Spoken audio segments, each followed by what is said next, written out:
സദയം ക്ഷമിക്കണം. എനിക്ക് 3-4 പരിപാടികളിലൂടെ എല്ലാം ഏതാണ്ട് ഈ സമയത്ത് തന്നെയാണ്. 5 മണിക്ക് പുത്തൻകുരിശ് പാത്രിയർക്ക സെൻറ്ററിൽ ചെല്ലേണ്ടതായിട്ടുണ്ട്. ഗവർണർ പങ്കെടുക്കുന്ന പരിപാടിയാണ്. അത് സമയം തെറ്റിക്കാൻ പാടില്ലാത്തതുകൊണ്ടാണ് ഞാൻ തിരക്ക് പിടിക്കുന്നത്. മേച്ചാലിൽ പോയി, കിടങ്ങൂർ പോയി, വൈക്കത്ത് പോയിട്ട് വേണം എനിക്ക് അവിടെ എത്താൻ. അതുകൊണ്ടാണ് സദയം ക്ഷമിക്കണം. ഞാൻ ഒട്ടും സമയം കൂടുതൽ എടുക്കുന്നില്ല.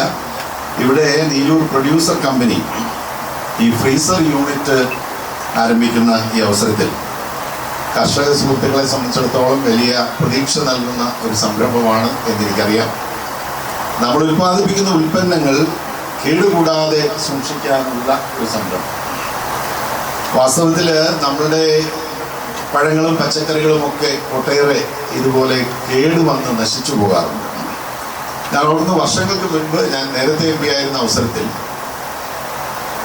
നമ്മളുടെ ഈ പഴങ്ങളും പച്ചക്കറികളുമൊക്കെ ഇന്ത്യയുടെ വിവിധ സംസ്ഥാന മേഖലകളിൽ, മെട്രോപൊളിറ്റൻ പട്ടണങ്ങളിൽ എത്തിക്കാൻ വേണ്ടി ഒരു സംരംഭം റെയിൽവേ മന്ത്രി, അന്നത്തെ റെയിൽവേ മന്ത്രി ശ്രീ നിതീഷ് കുമാറുമായിട്ട് ചർച്ച ചെയ്ത് റെയിൽവേയിൽ ഫ്രീസർ വാഗണുകൾ കേരളത്തിൽ നിന്ന് ഈ പഴങ്ങളൊക്കെ ഡൽഹിയിലും മുംബൈയിലും ചെന്നൈയിലും അല്ലെങ്കിൽ കൽക്കട്ടയിലും ഒക്കെ എത്തിക്കാനുള്ള ഒരു സംരംഭത്തിന് തുടക്കം കുറിച്ചു. വാസ്തവത്തിൽ അത് നമുക്ക് നല്ല രീതിയിൽ കൊണ്ടുപോകാൻ കഴിഞ്ഞിരുന്നെങ്കിൽ വലിയ പ്രയോജനം കർഷകർക്ക് ചെയ്യുമായിരുന്നു. കാരണം നമ്മളിത് ലോറിയിലൊക്കെ അയക്കുമ്പോൾ കുറേ കഴിയുമ്പോൾ ഇതൊക്കെ കേടുവന്ന് പോകും, മോശമാവും. എന്തെങ്കിലും ഒരു സമരമോ ബന്ധമോ എന്തെങ്കിലുമൊക്കെ വന്നാൽ പലതും നശിച്ചു പോകുന്ന സാഹചര്യം ഉണ്ടായിരുന്നു. പ്രധാനമായി ഒന്നത് ഉദ്ദേശിച്ചിരുന്നത് നമ്മുടെ പൈനാപ്പിൾ കർഷകരെ ഉദ്ദേശിച്ചാണ്.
പ്രൊഡ്യൂസർ കമ്പനിയെ സംബന്ധിച്ചിടത്തോളം വളരെ ഒരു സന്തോഷത്തിൻ്റെ ദിവസമാണ്. ഞങ്ങൾ 2016 ഇവിടുത്തെ കർഷകർക്ക് വേണ്ടി, കാർഷിക രംഗത്തെ പുരോഗതിക്ക് വേണ്ടി നീലൂർ സഹകരണ ബാങ്ക് ആരംഭിച്ച ഈ പ്രസ്ഥാനം അതിൻ്റെ ഇന്നൊരു വളർച്ചയുടെ കാലഘട്ടത്തിലേക്ക് കടന്നിരിക്കുകയാണ്. ഞങ്ങൾ 2016 ചെറിയ തോതിൽ ആരംഭിച്ച ഈ പ്രസ്ഥാനം ഇന്ന് 630 കർഷകരുടെ ഒരു പ്രസ്ഥാനമാണ്. 75 ലക്ഷം രൂപ ഞങ്ങൾക്ക് വർക്കിംഗ് ക്യാപിറ്റലുണ്ട്. ആ പ്രസ്ഥാനം ഞങ്ങൾ ഇന്ന് കഴിഞ്ഞ 22-23 വർഷത്തിൽ ഞങ്ങൾ 5% ലാഭവിഹിതം കൊടുത്തു. അതോടൊപ്പം തന്നെ 23-24 വർഷത്തിൽ 7% ലാഭവിഹിതം കൊടുക്കുന്നു. അതോടൊപ്പം തന്നെ ഈ വർഷം ഞങ്ങളുടെ ടേൺ ഓവർ 3.5 കോടിയിലധികം വരുമെന്നാണ് ഞങ്ങൾ പ്രതീക്ഷിക്കുന്നത്. ഞങ്ങൾ ഇന്ന് നാട്ടിൽ സുലഭമായിരിക്കുന്ന ചക്ക, കപ്പ, വാഴപ്പഴം, അതുപോലെ തന്നെ കുടംപുളി, അങ്ങനെയുള്ള എല്ലാ കാർഷിക ഉൽപ്പന്നങ്ങളും മൂല്യവർദ്ധിത ഉൽപ്പന്നങ്ങളായിട്ട് ഞങ്ങൾ പ്രോസസ്സ് ചെയ്ത് വിപണനം ചെയ്തുകൊണ്ടിരിക്കുകയാണ്. അത് നിങ്ങൾക്ക് എല്ലാവർക്കും അറിയാം. നീലൂർ കുമ്പളപ്പം ഇന്ന് ആഗോള പ്രശസ്തിയിലെത്തിയിരിക്കുകയാണ്. ദിവസം 4000 കുമ്പളപ്പം ഞങ്ങൾ ലോക്കൽ മാർക്കറ്റിലും 1 ലക്ഷത്തിലധികം കുമ്പളപ്പം വിദേശ മാർക്കറ്റിൽ ഏജൻസി മുഖാന്തരം നമ്മൾ ചെയ്തുകൊണ്ടിരിക്കുന്നു. നമ്മളെ സംബന്ധിച്ചിടത്തോളം ഒരു വലിയ നേട്ടം തന്നെയാണ്. ഈ ഇടനയില കളക്ട് ചെയ്യുന്നുണ്ട് 1 രൂപ നിരക്കിൽ. ഇങ്ങനെ നോക്കുമ്പോൾ ഇവിടുത്തെ ഏകദേശം 12ഓളം ആളുകൾക്ക് സ്ഥിരമായിട്ട് ജോലിയും അതോടൊപ്പം തന്നെ ഞങ്ങൾക്ക് സീസണിൽ 100ഓളം ആളുകൾക്ക് ഞങ്ങൾ ടെമ്പററി ആയിട്ട് ജോലിയും കൊടുക്കുന്നു. അതോടൊപ്പം തന്നെ അതിനോടനുബന്ധമായ വാഹനം, അതായത് ഒരു ഫ്രീസർ വാൻ ഞങ്ങൾക്ക് തരികയുണ്ടായി. അതോടൊപ്പം തന്നെ കൃഷി ഡിപ്പാർട്ട്മെൻറ്റ് അതൊന്ന് പ്രത്യേകതയുണ്ട്. ആകെ 12 ഫ്രീസർ വാൻ കൊടുത്തപ്പോൾ കോട്ടയം ജില്ലയ്ക്ക് ആകെ വരണമുള്ളൂ. അത് നെയ്യൂർ പ്രൊഡ്യൂസർ കമ്പനിക്ക് മാത്രമേ ഉള്ളൂ എന്നുള്ളത് അഭിമാനകരമായ നേട്ടമാണ്. നമ്മളെ സംബന്ധിച്ചിടത്തോളം ഞങ്ങൾ ചെയ്യുന്നുണ്ട്. അതായത് ഒരു തരത്തിൽ പല FPOയും നശിച്ചു പോകുന്നത് എന്തുകൊണ്ടാണ്? അവിടെയെല്ലാം കെടുകാര്യസ്ഥത കൊണ്ടാണ്. ഇവിടെ ഒരു പൈസ പോലും ഞങ്ങൾ അനാവശ്യമായിട്ട് ചിലവാക്കാതെ ഇവിടുത്തെ ഈ കമ്പനിയുടെ നന്മയ്ക്ക് വേണ്ടി ചെയ്യുകയാണ്. അതോടൊപ്പം തന്നെ കൃഷി ഡിപ്പാർട്ട്മെൻറ്റിനോടൊപ്പം തന്നെ നമ്മുടെ നബാർഡ് ഞങ്ങൾക്കൊരു ഈയിടെ തന്നെ ഒരു പിക്കപ്പ് വാൻ തന്നു. അതുപോലെ ഞങ്ങളുടെ AIF ലോണിൽ 18 ലക്ഷം രൂപ ഞങ്ങൾക്ക് ഗ്രാൻറ്റ് തന്നു. അതായത് കൃഷി ഡിപ്പാർട്ട്മെൻറ്റും നബാർഡും ഞങ്ങളെ അകവഴി സഹായിക്കുന്നു. ഏതായാലും നബാർഡിനെ ഞാൻ പ്രത്യേകം അഭിനന്ദിക്കാം. ഈ കാര്യത്തിൽ ഒരു പ്രോത്സാഹനം കൊടുത്തില്ല. കാരണം ഞാൻ ആദ്യമായി 2019 ജയിച്ച് ചെല്ലുമ്പോൾ അന്ന് ഇടതുപക്ഷമായിരുന്നു. ഞാൻ ആദ്യം കൊടുത്ത പ്രപ്പോസൽ പാലായിൽ ഒരു ഫുഡ് പാർക്കും 1000 ടണ്ണിൻ്റെ ഒരു കോൾഡ് സ്റ്റോറേജും, ഇത് രണ്ടും കൊണ്ടാണ് പ്രപ്പോസൽ എടുത്തു. സ്ഥലം കണ്ടെത്തി 35 കോടി രൂപയുടെ പ്രപ്പോസൽ അംഗീകരിച്ചു. പക്ഷേ അതിനു മുമ്പ് UDF-ലേക്ക് വരേണ്ടി വന്നു. പിന്നെ അത് പെട്ടിലായിപ്പോയി. ഇപ്പോൾ ഇവിടെ ഇങ്ങനെ ചെറിയ തോതിലെങ്കിലും ഒരു തുടക്കം, ഒരു ആരംഭം കുറിച്ചത് വലിയൊരു കാര്യമാണ്. കാരണം ഒരു കോൾഡ് സ്റ്റോറേജ് വന്നു കഴിഞ്ഞാൽ ആ നാട്ടിലെ കാർഷിക ഉൽപ്പന്നങ്ങൾ കേടുപാട് കൂടാതെ സൂക്ഷിക്കാൻ കഴിയും. തന്നെ അതിലൊരു ഫുഡ് പാർക്ക് അതിനോടനുബന്ധിച്ചുണ്ടെങ്കിൽ വാല്യൂ ആഡഡ് പ്രോഡക്ട്സ് ഉണ്ടാക്കാൻ കഴിയും. ഇസ്രയേലുകാരൻ 1 ഏക്കർ ഏത്തവാഴ കൃഷിയിൽ നിന്നുണ്ടാക്കുന്നത് 8 ലക്ഷം രൂപയാണ്. കാരണം ഈ വാഴ ചുണ്ട് വരുമ്പോൾ അതിൻ്റെ വാഴച്ചുണ്ട് അവർ ചുണ്ടും പയറുമായിട്ട് ടെട്രാപാക്കിലാക്കി കുക്ക് ചെയ്തായിരിക്കാം. ഏത്തക്കൊല വെട്ടിക്കഴിയുമ്പോൾ അതിൻ്റെ പിണ്ടിയും പയറും അതും കുക്ക് ചെയ്ത് ടെട്രാപാക്കിലാക്കി അയക്കുന്നു. ഒരു കൊല്ലം. പിന്നെ ഈ ഏത്തക്കൊല അവർ പഴമാക്കി വയ്ക്കുകയല്ല, അത് പൗഡർ ചെയ്യുക. പൗഡർ ചെയ്തിട്ട് US, യൂറോപ്പ്, കാനഡ എന്നീ രാജ്യങ്ങളിൽ 1 വയസ്സിൽ താഴെയുള്ള കുട്ടികളുടെ ബേബി ഫുഡിൽ ഒന്നുകിൽ പൂപ്പൊടി അല്ലെങ്കിൽ ഏത്തയ്ക്കപ്പൊടി, ഇത് രണ്ടിലേതെങ്കിലും 30% ഉണ്ടായേ പറ്റും. അതിൻ്റെ വില എത്രയാണെന്നറിയാം? 1600 രൂപ കിലോയ്ക്ക് അവർ കിട്ടുന്നത്. അപ്പം നമുക്കിവിടെ ഒരു കർഷകരുടെ ഏത്തക്കൊല ഉണ്ടാക്കിയിട്ട് മാർക്കറ്റിൽ കൊണ്ടു ചെല്ലുമ്പം ചിലപ്പോൾ 22 രൂപ കിലോയ്ക്ക്, ചിലപ്പോൾ 90 രൂപ കിലോയ്ക്ക്. ഈ കാർഷിക മേഖലയ്ക്ക് ഒരു പുത്തൻ ഉണർവുണ്ടാക്കാൻ ഇത് സഹായകരമാകും. കാർഷിക വിളകൾ കേടുപാട് കൂടാതെ സൂക്ഷിക്കാൻ കർഷകന് അവസരം കൊടുക്കുക. അതിനകത്ത് കുറച്ച് ഭാഗം നിങ്ങൾ വാടകയ്ക്ക് കൊടുക്കുക. ആ വാടകയ്ക്ക് കൊടുക്കാനുള്ള സ്പേസ് ഉണ്ടായാൽ ഈ നിയോജകമണ്ഡലത്തിൻ്റെ എല്ലാ ഭാഗത്തുനിന്നുള്ള ആളുകൾ ഇവിടെ എത്തും. അവരുടെ കാർഷിക വിളകൾ അവർക്ക് സൂക്ഷിക്കാൻ കഴിയും. ഇതുകൊണ്ട് 2 ഗുണമാണ്. വാല്യൂ ആഡഡ് പ്രോഡക്ട്സ് ഉണ്ടാക്കുന്നില്ലെങ്കിലും കർഷകൻ്റെ കാർഷിക വിളകൾക്ക് ഒരു നിർദ്ദിഷ്ട വില ലഭിക്കാൻ ഇടയാകാനുള്ള കാരണമുണ്ടാകും. ഉപഭോക്താവിനും എല്ലാ കാലഘട്ടത്തിലും എല്ലാ ഐറ്റംസും ഓഫ് സീസണിൽ കിട്ടുന്ന സാധനങ്ങളും കിട്ടുവാനും അത് ന്യായവിലയ്ക്ക് കിട്ടുവാനുമുള്ള ഒരവസരം ഉണ്ടാക്കുകയാണ് ചെയ്യുന്നത്. അതൊരു വലിയ കാര്യമാണ് നിങ്ങൾ ചെയ്തിരിക്കുന്നത്. ഈ സർവീസ് സഹകരണ ബാങ്കിൻ്റെ ഭരണസമിതി അംഗങ്ങൾ ഉൾപ്പെടെയുള്ള പ്രിയപ്പെട്ട കുര്യാക്കോസ് ജോസഫ് അടക്കമുള്ള രാഷ്ട്രീയ നേതാക്കന്മാരെ, സഹപ്രവർത്തകരെ, സുഹൃത്തുക്കളെ, നമ്മുടെ ഉദ്ഘാടകന് മന്ത്രി വരാൻ അല്പം കൂടി സമയമുള്ളതുകൊണ്ട് നമ്മുടെ മീറ്റിംഗ് കുറച്ച് നീട്ടിക്കൊണ്ട് പോകാതിരിക്കുവാനുള്ള സാഹചര്യം നമുക്കില്ല. ഏതായാലും നമ്മുടെ ഉദ്ഘാടകനും അതുപോലെ തന്നെ സമ്മേളനം ഉദ്ഘാടനം ചെയ്യുന്ന ബഹുമാനപ്പെട്ട MP ശ്രീ ജോസ് കെ മാണി ചുരുങ്ങിയ സമയങ്ങൾക്കൊക്കെ ഇവിടെ എത്തിച്ചേരും. അതുവരെ ഏതായാലും നമുക്ക് സ്വാഭാവികമായിട്ടും ഈ ഉച്ചസമയത്ത് പ്രസംഗങ്ങൾ കേൾക്കുക എന്നുള്ളത് ബുദ്ധിമുട്ടാണ്. എങ്കിലും നമുക്കത് കേട്ടേ മതിയാവൂ എന്നുള്ള കാര്യത്തിൽ യാതൊരു സംശയവുമില്ല. ഏതായാലും ഇവിടെ എല്ലാവരും സൂചിപ്പിച്ചതുപോലെ നെയ്യൂർ പ്രൊഡ്യൂസർ കമ്പനിയുടെ നേതൃത്വത്തിൽ ഇന്ന് ഇവിടെ പുതിയ ഫ്രീസർ യൂണിറ്റ് ആരംഭിക്കുന്നതിൻ്റെ ഉദ്ഘാടനവുമായിട്ട് ബന്ധപ്പെട്ടാണ് നമ്മളെല്ലാവരും ഇവിടെ എത്തിച്ചേർന്നിരിക്കുന്നത്. നമുക്കറിയാം, ഇന്ന് ഈ ഉച്ച സമയത്ത്, ഈ ഞായറാഴ്ച സമയത്ത് ഇത്രയധികം ആളുകളെ ഈ കൊച്ചു ഗ്രാമപ്രദേശത്ത് നിന്നും ഇവിടേക്ക് ഈ സമ്മേളനത്തിലേക്ക് എത്തിച്ചേർന്നിട്ടുണ്ട് എങ്കിൽ കഴിഞ്ഞ 8-9 വർഷക്കാലമായിട്ട് ഈ നീലൂര് നല്ല നിലയിൽ പ്രവർത്തിക്കുന്ന ഈ പ്രൊഡ്യൂസർ കമ്പനി നീലൂര് കർഷകരുടെ മനസ്സിൽ ചിരപ്രതിഷ്ഠ നേടിയിട്ടുണ്ട് എന്നുള്ളതിൻ്റെ ഏറ്റവും വലിയ തെളിവാണ് ഇത്രയും ആളുകൾ ഇവിടെ ഈ സമ്മേളനത്തിൽ എത്തിച്ചേർന്നിരിക്കുന്നതെന്ന് തന്നെ വിചാരിക്കുക. ഇവിടെ എത്തിച്ചേർന്നിട്ടുണ്ട്. കേരളത്തിൻ്റെ പ്രതീക്ഷയും നമ്മുടെയൊക്കെ ഭാഗ്യമായ നമ്മുടെ സമ്മേളനം ഉദ്ഘാടനം ചെയ്യുന്നതിന് ഇവിടെ എത്തിച്ചേർന്നിരിക്കുന്ന കേരളത്തിൻ്റെ ആരാധനായ നമ്മുടെയൊക്കെ പ്രതിനിധി രാജ്യസഭ MP ജോസ് കെ മാണി സാറിനെ യോഗത്തിലേക്ക് സ്വാഗതം ചെയ്തുകൊള്ളുന്നു. ഞാൻ ദീർഘമായിട്ട് സംസാരിച്ചു പോകുന്നില്ല. ഏതാണ്ട് കഴിഞ്ഞ 10 വർഷക്കാലങ്ങളായിട്ട് നീലൂരെ കർഷകരുടെ ഇടയിൽ നേരെ ചിരപ്രതിഷ്ഠ നേടിയ ഈ പ്രസ്ഥാനം നീലൂരുള്ള പ്രത്യേകിച്ച് നമുക്കറിയാം ഒരു ഗ്രാമീണ മേഖല എന്നുള്ള നിലയിൽ പ്രത്യേകിച്ച് കർഷകരെ മാത്രം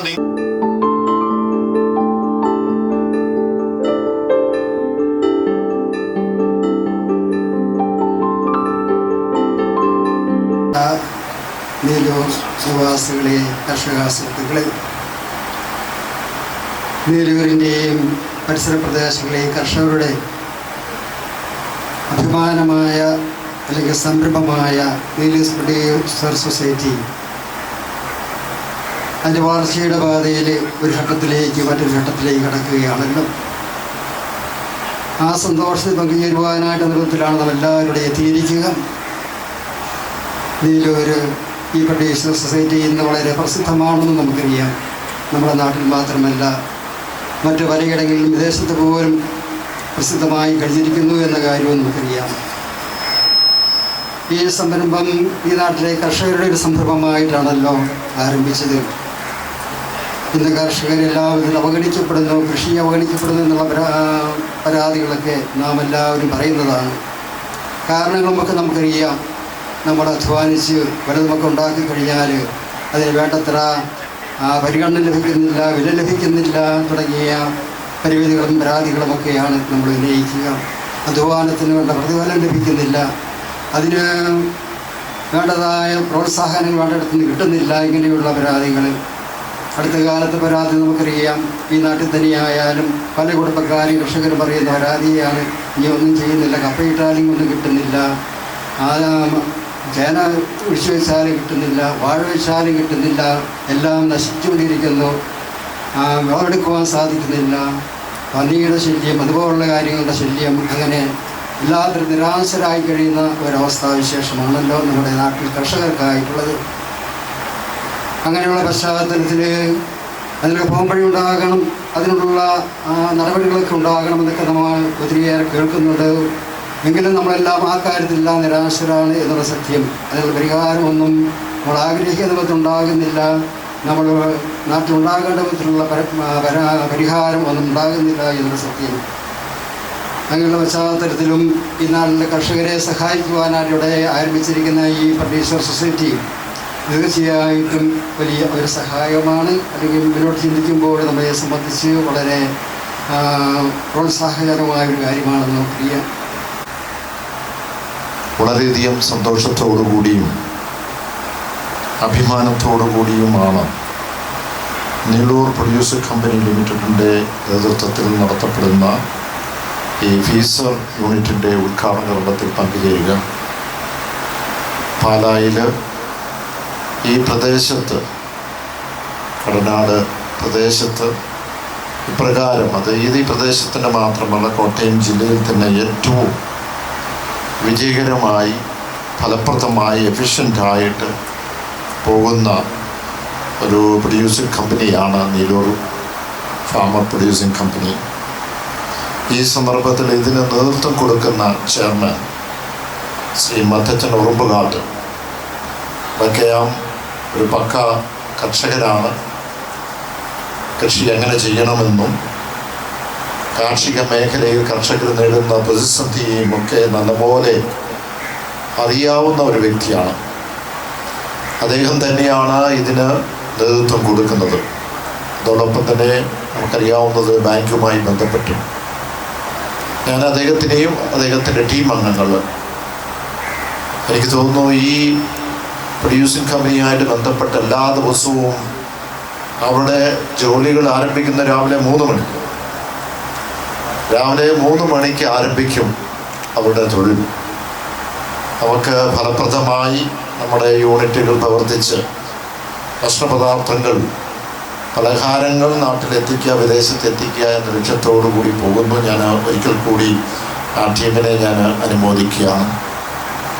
ഇവിടെ നമുക്കറിയാവുന്നതുപോലെ കാർഷിക മേഖലയിൽ നമുക്ക് പിടിച്ചു നിൽക്കണമെന്നുണ്ടെങ്കിൽ മൂല്യവർദ്ധനയിൽ കൂടെ പറ്റും. അതുമാത്രമല്ല, നമുക്കറിയാം ഓരോ ഉൽപ്പന്നങ്ങൾക്കും ഒരു സീസൺ കാണും. അത് കപ്പയാണേലും ചക്കയാണേലും മറ്റ് പഴവർഗ്ഗങ്ങളാണേലും അത് നമ്മൾ സൂക്ഷിച്ച് കേടാകാതെ അത് വേണ്ടപ്പെട്ട സ്ഥലങ്ങളിൽ, സീസൺ അല്ലാത്ത സ്ഥലങ്ങളിലും അത് കഴിക്കാനായിട്ട് ആഗ്രഹമുള്ളവരൊക്കെ തന്നെയാണ് ജനങ്ങൾ. അതില്ലാത്ത സ്ഥലങ്ങളിലും അതോടൊപ്പം തന്നെ വിദേശത്തുൾപ്പെടെയുള്ള പ്രദേശങ്ങളിൽ നമ്മൾ കൊണ്ട് എത്തിക്കുമ്പോഴാണ് അതിന് ഫലപ്രദമായ വില ലഭിക്കുന്നതും നമുക്ക് മുന്നോട്ട് കുതിച്ചുയരുവാനും കഴിയുള്ളൂ. അതിൻ്റെ ഒരു ഭാഗമായിട്ടും കൂടെയാണ് ഇതിൻ്റെ ഒരു പ്രിസർവേഷൻ എന്നുള്ള രീതിയിൽ 1.5 കോടി രൂപ മുടക്കി ഇവിടെ ഒരു ഫ്രീസർ സംവിധാനം, നമുക്കറിയാം പല മേഖലയിലെയും നമ്മുടെ ഫിനാൻഷ്യൽ ഇൻസ്റ്റിറ്റ്യൂഷൻ നബാർഡ് ഉൾപ്പെടെയുള്ളത് സഹായിച്ച് ഇപ്പോൾ ഈ ഗ്രാമത്തിൽ ഇത് ആരംഭിക്കുന്നത്. ഇത് ഏറ്റവും കൂടുതൽ പ്രയോജനകരമാണ് എന്നുള്ളത് സംശയമില്ല. നമ്മുടെ പ്രദേശത്ത് ഏറ്റവും കൂടുതൽ നമുക്കെപ്പോഴും കാണുവാൻ കഴിയുന്നത് ഒരുപക്ഷെ റബ്ബർ കഴിഞ്ഞാൽ പിന്നെ കാണുന്നത് കപ്പയും ചക്കയുമൊക്കെയാണ്. ചക്കയുടെ പ്രാധാന്യം ഞാൻ പറയാതെ തന്നെ അറിയാം. ഇന്ന് കേരള സംസ്ഥാനത്തല്ല, ദേശീയ തലത്തിൽ മാത്രമല്ല, ലോക രാഷ്ട്രങ്ങൾ പോലും ചക്കയുടെ പ്രാധാന്യം ഇന്ന് പ്രമേയവുമായി ബന്ധപ്പെട്ട, ഡയബറ്റീസുമായി ബന്ധപ്പെട്ട ഏറ്റവും ഫലപ്രദമായി ഉപയോഗിക്കാൻ കഴിയുന്ന ഒരു പലഹാരം അല്ലെങ്കിൽ ഒരു ഭക്ഷണപദാർത്ഥം എന്ന് പറയുന്നത് ചക്ക തന്നെയാണ്. ചക്കയുടെ പൗഡറുകൾ തന്നെ വന്നിരിക്കുന്നു. നമുക്കറിയാം ഇപ്പോഴും നമുക്ക് ഔട്ട്ലെറ്റുകൾ ലഭിക്കാൻ തുടങ്ങിക്കഴിഞ്ഞു. അത് ഫാറ്റി ലിവറിനും ഏറ്റവും പ്രയോജനകരമായ, നമ്മുടെ നാട്ടിലുള്ള ഒരു വിഷവും ചേർക്കാത്ത ഇപ്പോൾ വരെ എനിക്ക് തോന്നുന്നു ലഭിക്കുന്ന ഒരു ഭക്ഷണപദാർത്ഥം അല്ലെങ്കിൽ ഒരു പച്ചക്കറി അല്ലെങ്കിൽ ഒരു ഇങ്ങനെയുള്ള കാർഷിക ഉൽപ്പന്നം എന്ന് പറയുന്നത് ഒരുപക്ഷെ ചക്കയായിരിക്കാം. അപ്പോൾ അതാണ് ഏറ്റവും കൂടുതൽ ഇവിടുന്ന്. അതോടൊപ്പം തന്നെ ഈ കപ്പയും ഇങ്ങനെയുള്ള എല്ലാം ഇവിടെ സൂക്ഷിച്ച് നമുക്ക് ഇവിടുന്ന് തന്നെ മറ്റ് മാർക്കറ്റുകളിലേക്ക്, വിപണിയിലേക്ക്, വിദേശത്തേക്ക് പോലും പോകുന്നു. ഇതിനുള്ള പണം കൂടുതൽ ലഭിച്ചാൽ തീർച്ചയായും ഇത് എക്സ്പാൻഡ് ചെയ്ത് വലിയൊരു സംരംഭമായി, ഇപ്പോഴും സംരംഭമായി മുന്നോട്ട് പോകാൻ കഴിയും. അപ്പം ഞാൻ സൂചിപ്പിച്ചതുപോലെ നമുക്ക് സീസൺ ടൈമിൽ നമുക്ക് ഈ കാര്യങ്ങളൊക്കെ ലഭിക്കും. പക്ഷെ അല്ലാത്ത ഓഫ് സീസൺ ടൈമിൽ നമുക്ക് ഇത് ലഭിക്കണം. അത് എല്ലാ ജനങ്ങൾക്കും, കേരളത്തിൽ മാത്രമല്ല പുറത്തും മറ്റ് വിദേശത്തും ലഭിക്കും. അതാണ് നമുക്ക് കൂടുതൽ നമുക്ക് അതിൽ നിന്ന് നമുക്ക് പണം ലഭിക്കുന്നതും ഇതിനെ ശക്തമായിട്ട് മുന്നോട്ട് കൊണ്ടുപോകാൻ കഴിയുന്നതും. ഞാൻ മറ്റു കാര്യങ്ങളിലേക്കൊന്നും കിടക്കുന്നില്ല. ഇവിടെ നമുക്ക് അച്ഛൻ സൂചിപ്പിച്ച പോലെ ഇന്ന് വലിയ ഒരു പ്രതിസന്ധിയിൽ കൂടെയൊക്കെ കേരള സംസ്ഥാനത്തും നമുക്കത് കർഷകർ നേരിട്ടുകൊണ്ട് പോകുന്നു. ഒന്നും നമ്മുടെ ഉൽപ്പന്നങ്ങൾക്ക് വിലയില്ല. അതിനുള്ള ഒരു മാർഗമാണ് ഇപ്പോൾ ഈ കമ്പനിയൊക്കെ ചെയ്യുന്നത്, മൂല്യവർദ്ധനവ്. അപ്പുറം നമുക്കറിയാം ഇന്ന് കാർഷിക മേഖലയിൽ, പ്രത്യേകിച്ച് മലയോര പ്രദേശങ്ങളിൽ ഇന്ന് കൃഷിയും അതോടൊപ്പം തന്നെ കർഷകനും ഒക്കെയായി ബന്ധപ്പെട്ടുള്ള വിഷയം ഹ്യൂമൻ ആനിമൽ കോൺഫ്ലിക്റ്റ് ആണ്, വന്യമൃഗത്തിൻ്റെ അക്രമമാണ്. അപ്പോൾ ആ ഒരു ഡെഫിനിഷൻ തന്നെ ഹ്യൂമൻ ആനിമൽ കോൺഫ്ലിക്റ്റ് എന്ന് പറയുന്ന വാക്ക് പോലും ഉപയോഗിക്കാൻ പാടില്ല എന്നുള്ളതാണ് ഞങ്ങൾ മന്ത്രിയോട് പറഞ്ഞത്. ഈ കഴിഞ്ഞ ദിവസം ഞങ്ങളുടെയൊക്കെ പാർട്ടിയുടെ നേതൃത്വത്തിൽ നിരന്തരമായി പോരാട്ടം പാർലമെന്റിനകത്തും പുറത്തും ഒക്കെ നടത്തിക്കൊണ്ടിരിക്കുക ഒരു നിയമ ഭേദഗതിക്ക് വേണ്ടി. അപ്പോൾ അവിടെ ചെന്നൊരു കോൺഫ്ലിക്റ്റ് എന്ന് പറഞ്ഞാൽ നമ്മളായിട്ട് ഏതാണ്ട് ഒരു യുദ്ധം നടത്തിയ പോലെയാണ്. ഈ പറയുന്ന മനുഷ്യനും വന്യമൃഗവുമായിട്ടൊരു യുദ്ധമല്ല. അവരിങ്ങോട്ട് വരികയല്ലേ, നമ്മൾ അങ്ങോട്ട് പോയിരിക്കുകയല്ലല്ലോ. അപ്പോൾ അതിനൊരു പരിഹാരം ഇല്ലാതെ വന്നു കഴിഞ്ഞാൽ ഇതൊരു നമ്മുടെ സംസ്ഥാനത്തിൻ്റെ ഒരു ദുരന്തമായി മാറിയിരിക്കുക. അതിനൊറ്റ മാർഗമേ ഉള്ളൂ. അതിനകത്ത് മറ്റൊന്നുമല്ല, നമ്മുടെ 1972 വന്യമൃഗ സംരക്ഷണ ബില്ലിൽ ഒരു ഭേദഗതി വരുത്തണം എന്നുള്ളതാണ്. ആ ബില്ല് ഒരു 50 വർഷക്കാലം മുമ്പ് അത് രൂപം കൊടുത്തപ്പോൾ അതിനകത്ത് വ്യക്തമായ ഒരു നിർവചനം കൊടുത്തില്ല ഈ വന്യമൃഗത്തിനെ എവിടെ സംരക്ഷിക്കണമെന്നുള്ളത്. അതുകൊണ്ട് വന്യമൃഗം വനത്തിലാണേലും പുറത്താണേലും അതിനെ സംരക്ഷിക്കണം എന്നുള്ള ഒരു നിർവചനമായി വന്യമൃഗം പുറത്തേക്ക് വന്നാലും നമ്മൾ കാണുന്നത് മറ്റൊന്നുമല്ല, അവിടെ ഒരു കോൺഫ്ലിക്റ്റ്, അത് ഈ പറഞ്ഞ പോലെ ഒരു അക്രമം നടന്നു കഴിഞ്ഞാൽ വന്യമൃഗത്തിനെ ഈ വന ഉദ്യോഗസ്ഥർ സംരക്ഷിക്കും, നമ്മളെ മനുഷ്യനെ സംരക്ഷിക്കുന്നില്ല. അത് ഈ പറഞ്ഞ വന ഉദ്യോഗസ്ഥനോട് നമ്മൾ പരാതി പറഞ്ഞിട്ട് കാര്യമില്ല, അവന് കൊടുത്തിരിക്കുന്ന ഉത്തരവാദിത്തം വന്യമൃഗത്തിനെ സംരക്ഷിക്കാം. പക്ഷേ ആ ഉത്തരവാദിത്തം വനത്തിൽ നിന്ന് പുറത്തു വരുന്ന മൃഗങ്ങൾ വന്നു കഴിഞ്ഞാൽ ജനങ്ങളെ സംരക്ഷിക്കുവാനുള്ള ഉത്തരവാദിത്തം അത് പോലീസിനാണ് കൊടുക്കേണ്ടത് എന്നുള്ള സംശയമില്ല. ഞങ്ങൾ ബഹുമാനായ കേന്ദ്ര വനം വകുപ്പ് മന്ത്രിയെ 3 ദിവസം മുമ്പ് ഇവിടെ പാർട്ടിയുടെ മുഴുവൻ MLA-മാരും ഗവൺമെൻറ് ചീഫ് ഉൾപ്പെടെയുള്ളവർ കണ്ട് 1 മണിക്കൂറോളം സംസാരിച്ചു. നമ്മളെ ഇതൊക്കെ പറയുമ്പോൾ അവിടെ ഫെൻസ് വേണം, അവിടെ ഇലക്ട്രിക് ഫെൻസ് വേണം, അവിടെ കുഴി കുഴിക്കണം, ഇതൊക്കെ മറ്റൊരു ഭാഗം. പക്ഷെ ശാശ്വതമായ പരിഹാരം എന്ന് പറയുന്നത് ഇപ്പോൾ എന്ത് സംഭവിക്കുന്നു, പുറത്തേക്ക് വരുന്ന ഒരു വന്യമൃഗം നമ്മളെ ആക്രമിക്കാൻ നോക്കുമ്പോൾ സ്വയം രക്ഷയ്ക്ക് വേണ്ടി നമ്മൾ ആ വന്യമൃഗത്തിനെ കൊലപ്പെടുത്തിയാലും നമ്മൾ കുറ്റക്കാരനാകുകയാണ്. നമ്മുടെ ഉത്തരവാദിത്വമാണ്, നമ്മൾ കോടതി കയറി ഇറങ്ങി നമ്മൾ നിരപരാധിയാണ് എന്ന് തെളിയിക്കേണ്ടത്. പക്ഷേ ഈ സെക്ഷനിൽ ഞാൻ ദീർഘിപ്പിക്കുന്നില്ല, ഈ സെക്ഷൻ 11(2)ൽ കൃത്യമായിട്ട് പറഞ്ഞിട്ടുണ്ട്, wounding or killing of any wild animal in good faith for self defence shall not be a crime എന്ന് പറഞ്ഞാൽ നമ്മൾ സ്വയം രക്ഷയ്ക്ക് വേണ്ടി ഒരു വന്യമൃഗത്തിനെ വനത്തിൻ്റെ പുറത്ത് നമ്മൾ കൊലപ്പെടുത്തിയാൽ അതൊരു ക്രൈം അല്ല, അത് ഒരു ക്രൈം അല്ല എന്ന് കൃത്യമായിട്ട് പറഞ്ഞിട്ടുണ്ട്. അപ്പോൾ അങ്ങനെയാണെങ്കിൽ ഇതെന്താണ് സംഭവിക്കുന്നത്? ഇവിടെ സംഭവിക്കുന്നത് എന്ന് പറഞ്ഞാൽ നമുക്കറിയാം, ചില പ്രത്യേക പ്രിസംഷൻസ് ചില വകുപ്പുകളിലുണ്ട്. ഇപ്പം നമ്മൾ ഒരു ഡ്രഗ്സുമായി ബന്ധപ്പെട്ട ഒരാളെ പിടിച്ചു കഴിഞ്ഞാൽ എന്താ, ഉടനെ അവനെ കുറ്റക്കാരനാക്കും, കേസാണ്, നോൺ ബെയിലബിൾ ആണ്. അത് മാത്രമല്ല, പോസ്കോ കേസിലാണെങ്കിൽ നോൺ ബെയിലബിൾ ആണ്, അവനെ കുറ്റക്കാരനാക്കും, സംശയമില്ല, വേണം. ജാതിപ്പേര് വിളിച്ചാൽ കുറ്റക്കാരനാക്കും. അങ്ങനെയുള്ള ആ പറയുന്ന കേസുകളിലൊക്കെ ഒരു പ്രിസംഷൻ ഉണ്ട്, നിങ്ങൾ കുറ്റക്കാരനാണ്. പക്ഷെ അങ്ങനെ ഒരു പ്രിസംഷൻ, ഒരു അനുവാദം ഇതിനകത്തില്ല. പക്ഷേ ഇത് ബോധപൂർവമായി ഈ സംസ്ഥാനത്ത് മാത്രമല്ല, രാജ്യത്ത് എവിടെ, തമിഴ്നാട്ടിലായാലും ആ കേസ് അങ്ങ് എടുക്കുകയാണ്, കുറ്റക്കാരനെന്ന് പ്രഖ്യാപിക്കുകയാണ്. അവിടെയാണ് ഒരു ഡയറക്ഷൻ. ഞാൻ പോയി പറഞ്ഞ മന്ത്രിയുടെ അടുത്ത് ഇവിടെ ഒരു ഡയറക്ഷൻ ആ ബില്ലിനകത്ത് തന്നെ സെക്ഷൻ 63 പ്രകാരം ഒരു ഗസറ്റ് നോട്ടിഫിക്കേഷൻ കൊടുക്കുവാനുള്ള ഒരവസരം അതിനകത്തുണ്ട്. അത് കൊടുത്തുകൊണ്ട് ഒരു ഡയറക്ഷൻ കൊടുക്കണം, അങ്ങനെ ഒരു കേസ് എടുക്കാൻ പാടില്ല. പ്രിലിമിനറി എൻക്വയറി നടത്തിക്കോട്ടെ, ആദ്യമായി പ്രാഥമികമായ അന്വേഷണം നടത്തട്ടെ. ആ അന്വേഷണം നടത്തേണ്ടതും പോലീസായിരിക്കണം. അവർക്കുള്ള അധികാരം ഫോറസ്റ്റിനകത്താണ്, ഫോറസ്റ്റിന്റെ പുറത്താണെങ്കിൽ അത് പോലീസിനാണ്. അങ്ങനെ ഒരു അന്വേഷണം നടത്തിയതിന് ശേഷം കുറ്റക്കാരനാണെന്ന് അതിനകത്തുണ്ടായാൽ, ഇപ്പോൾ ഒരു ആനക്കൊമ്പ് പിടിച്ചു, ഒരു മാംസം പിടിച്ചു, പുറത്ത് പിടിച്ച കുറ്റക്കാരനാകട്ടെ, അത് ഈ പറയുന്ന നമ്മുടെ വനംവകുപ്പിന് വിട്ടുകൊടുക്കുക, അതല്ലെങ്കിൽ പാടില്ല. 1. 2, ഇതുമായി ബന്ധപ്പെട്ട ഒരു ഡിസാസ്റ്റർ മാനേജ്മെന്റിൽ ഉൾപ്പെടുത്തണം. ദുരന്ത നിവാരണ പദ്ധതിയുണ്ട്.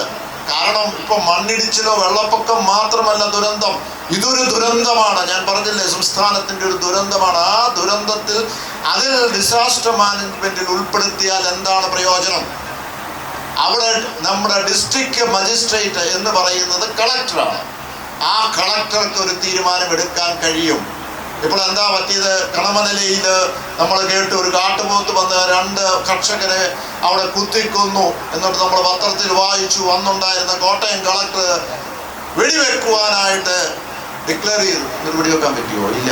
കാരണം എന്താ, വൈൽഡ് ലൈഫ് വാർഡൻ പറഞ്ഞു എന്ന് പറഞ്ഞാൽ ചീഫ് വൈൽഡ് ലൈഫ് വാർഡൻ എന്ന് പറയുന്നത് ഈ സംസ്ഥാനത്തിന്റെ വന ഉദ്യോഗസ്ഥന്റെ മേലിലുള്ള ആളാണ്. ഇത് പറഞ്ഞത് പറ്റിയല്ല, നടക്കുകയില്ല, ഇത് ഷെഡ്യൂളാണ്, സ്പെഷ്യൽ ആക്ട് ആണ്, ഞാൻ വരണം, നോക്കണം, റിപ്പോർട്ട് കൊടുക്കണം, എന്നിട്ട് വെടിവെക്കാൻ പറ്റുള്ളൂ.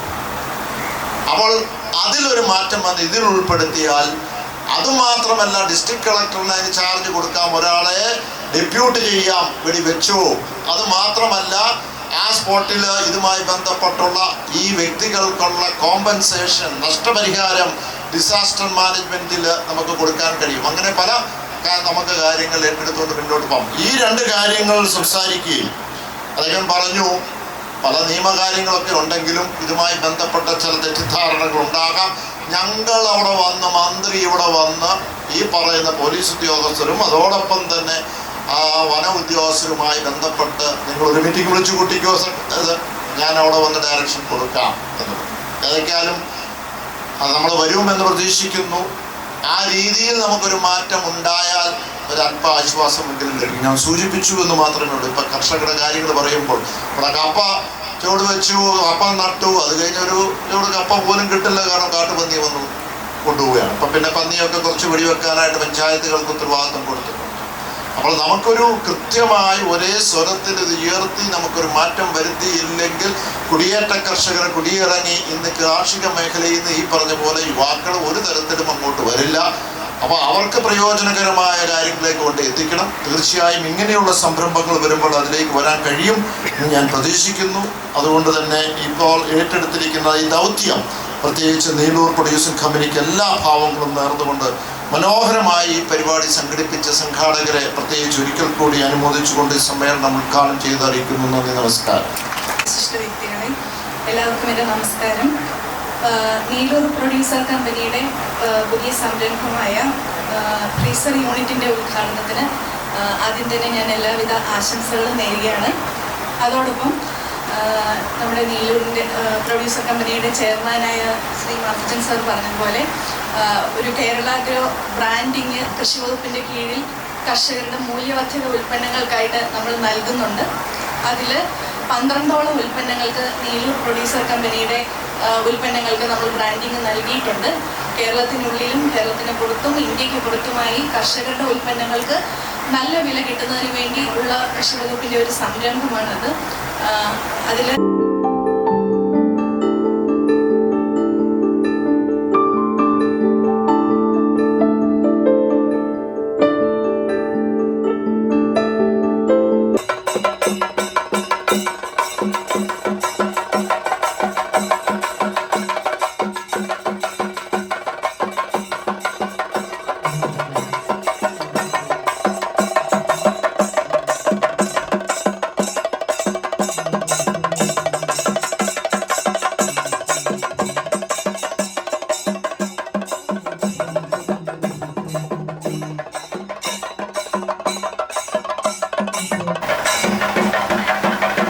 കേരളത്തിലെ ഇടതുപക്ഷ സർക്കാരിൻ്റെ ജനപക്ഷ സർക്കാരിൻ്റെ ബഹുമാനപ്പെട്ട കേരള കൃഷി വകുപ്പ് മന്ത്രി, കർഷകരുടെ പ്രതീക്ഷയും കർഷകരുടെ പ്രശ്നങ്ങൾക്ക് ഒരു പരിഹാരവുമായ ഏറെ ആശയങ്ങൾ കൊണ്ട് കേരളം മുഴുവൻ ഓടി നടക്കുന്ന തൻ്റെ നിഷ്കളങ്കമായ ചിരി കൊണ്ടും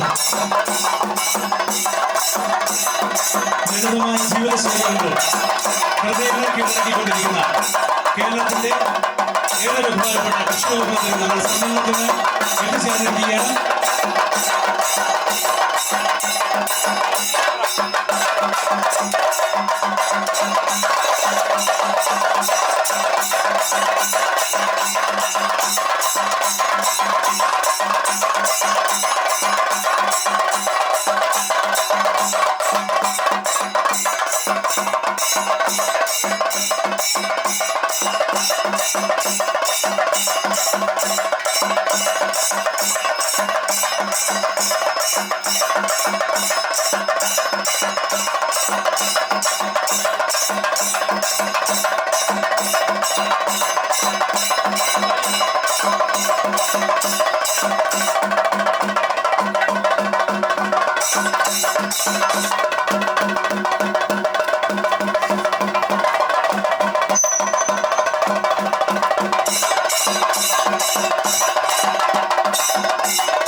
താമസിച്ചു വന്ന് ദീർഘമായ പ്രസംഗത്തിന് ഞാൻ മുതിരുന്നില്ല.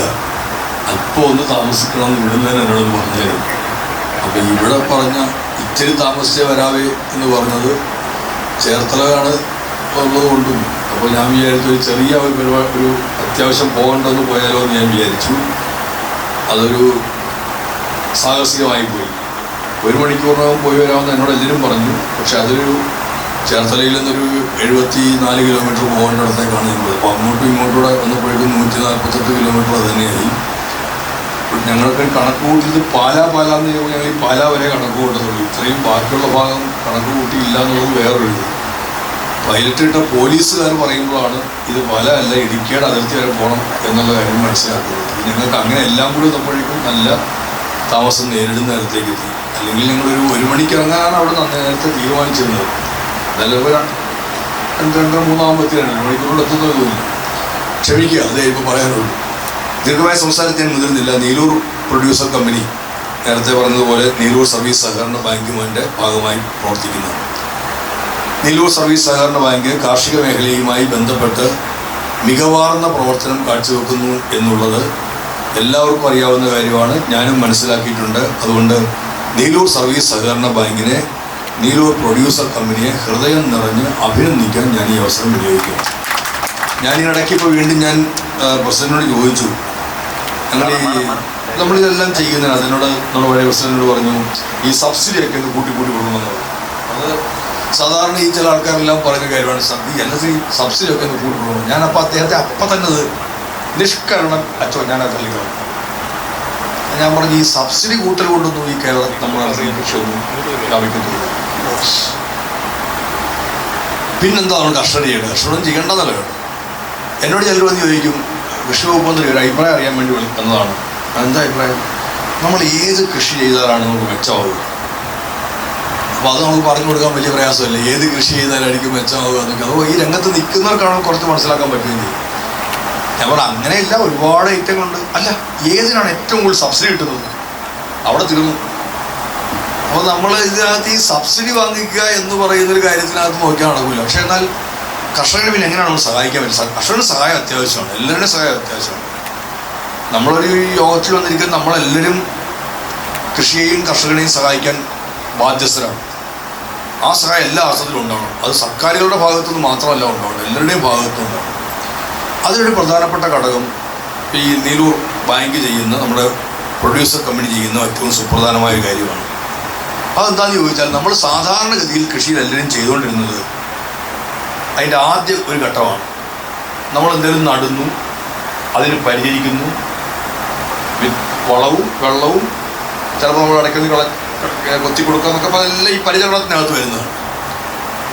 പിന്നെ വിളവെടുക്കുന്നു, വിൽക്കുന്നു. ഇതാണ് സാധാരണഗതിയിൽ കാലങ്ങളായി നമ്മൾ ചെയ്തുകൊണ്ടിരുന്ന കാര്യം.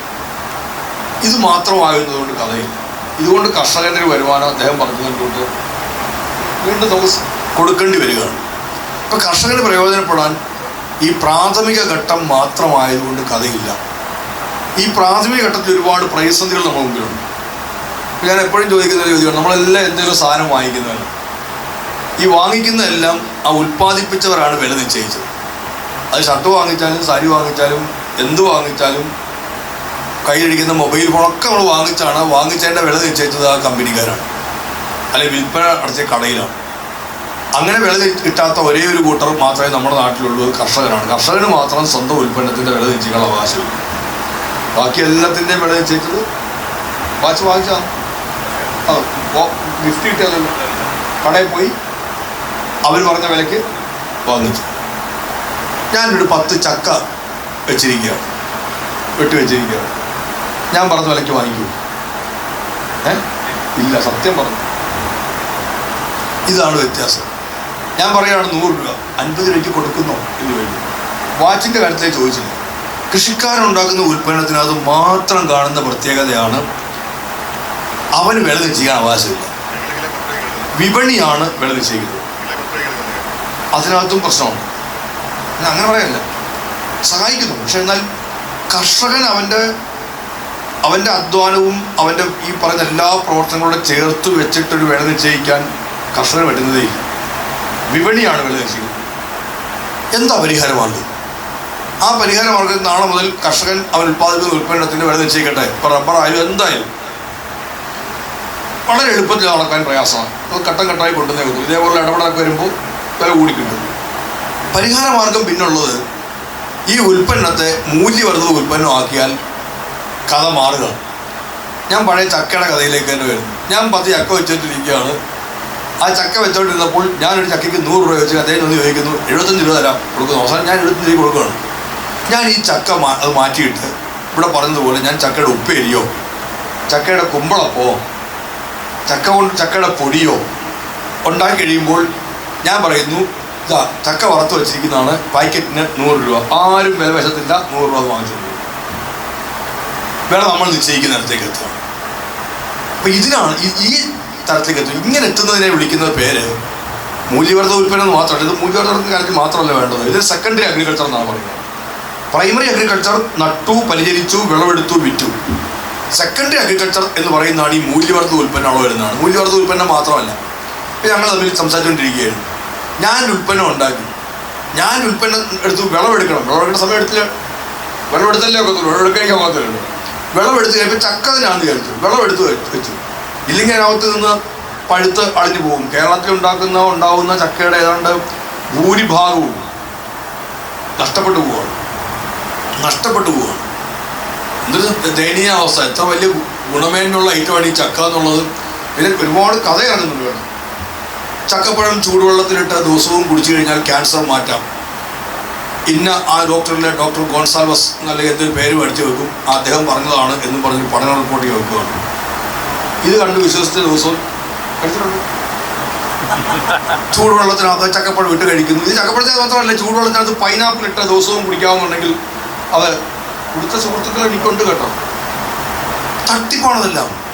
ഇതുവരെയും ഞാൻ എങ്ങും കണ്ടിട്ടില്ല. അതുകൊണ്ടാണ് ഈ തട്ടിപ്പെന്ന് പറഞ്ഞത്. ഞാൻ ചിലരോടൊക്കെ ചോദിച്ചു, ഇത് കാണുന്നുണ്ടെങ്കിൽ ഞാൻ RCCയിലെ എൻ്റെ സുഹൃത്തുക്കൾക്ക്, അവിടുത്തെ ഡയറക്ടർ, അഡീഷണൽ ഡയറക്ടർക്കൊക്കെ ഞാൻ മെസ്സേജ് എടുക്കും. അവരെന്നോട് വീണ്ടും പറയും, ഞങ്ങൾ ഓരോ പ്രാവശ്യം പറയണോ തട്ടിപ്പാണെന്ന്. ഞാൻ പറഞ്ഞു, നമുക്ക് അത്ര വിദ്യാഭ്യാസം ഇല്ലാത്തവരാണ് വീണ്ടും അങ്ങോട്ട് വിടുന്നതെന്ന് ഞാൻ പറയാറുണ്ട്. അപ്പോൾ ചൂടുവെള്ളത്തിനകത്ത് പൈനാപ്പിൾ ഇട്ട് ദിവസവും കുടിക്കാമെങ്കിൽ ക്യാൻസർ പമ്പ കടന്നിട്ടുമില്ല, പത്തനംതിട്ട കടന്നിട്ടുമില്ല, പാല കടന്നിട്ടുമില്ല. അതൊക്കെ കഴിച്ച് നോക്കിയിട്ട് അബദ്ധത്തിൽ പെട്ട് ചാടിയിട്ടേ ഉള്ളൂ. പക്ഷേ ഇതെല്ലാം എന്നതിൻ്റെ അർത്ഥം ഗുണമില്ലെന്നൊന്നുമല്ല കേട്ടോ. അപ്പോൾ ചക്കപ്പഴം ചൂടുവെള്ളത്തിൽ കുടിക്കാമെന്നൊക്കെയുള്ള ഞാനും കണ്ടതാണ് ഈ വാട്സപ്പ് മെസ്സേജ്. അതല്ലാതെ തന്നെ ചക്കയ്ക്ക് ഒരുപാട് ഗുണങ്ങളെല്ലാം ഉണ്ട്. ഈ ചക്ക നമുക്ക് ആ ഗുണമേന്മയ്ക്കനുസരിച്ച് ഉപയോഗിക്കാനും കഴിയുന്നില്ല. പക്ഷെ നമ്മുടെ ഒരു ശീലത്തിൻ്റെ ഭാഗമാണ്. ചക്ക ഒരു താല്പര്യമൊന്നും ഇല്ലാത്ത ഒരാൾ നമ്മുടെ പഠനത്തിൻ്റെ ഭാഗത്ത് തന്നെ അങ്ങനെയാണ്. A4 ആപ്പിൾ എന്നാണ് നമ്മൾ കുഞ്ഞുങ്ങളെ പഠിപ്പിക്കുന്നത് തന്നെയും. ഞാനൊരിക്കൽ നിയമസഭയിൽ തന്നെ പറഞ്ഞു, ആരെങ്കിലും ഒരു അസുഖമായിട്ടിരിക്കുന്നു, ആൾക്കാരെ കാണാൻ പോകുന്നു, ആരും 2 ചക്കച്ചുളയും കൊണ്ട് പോവുക.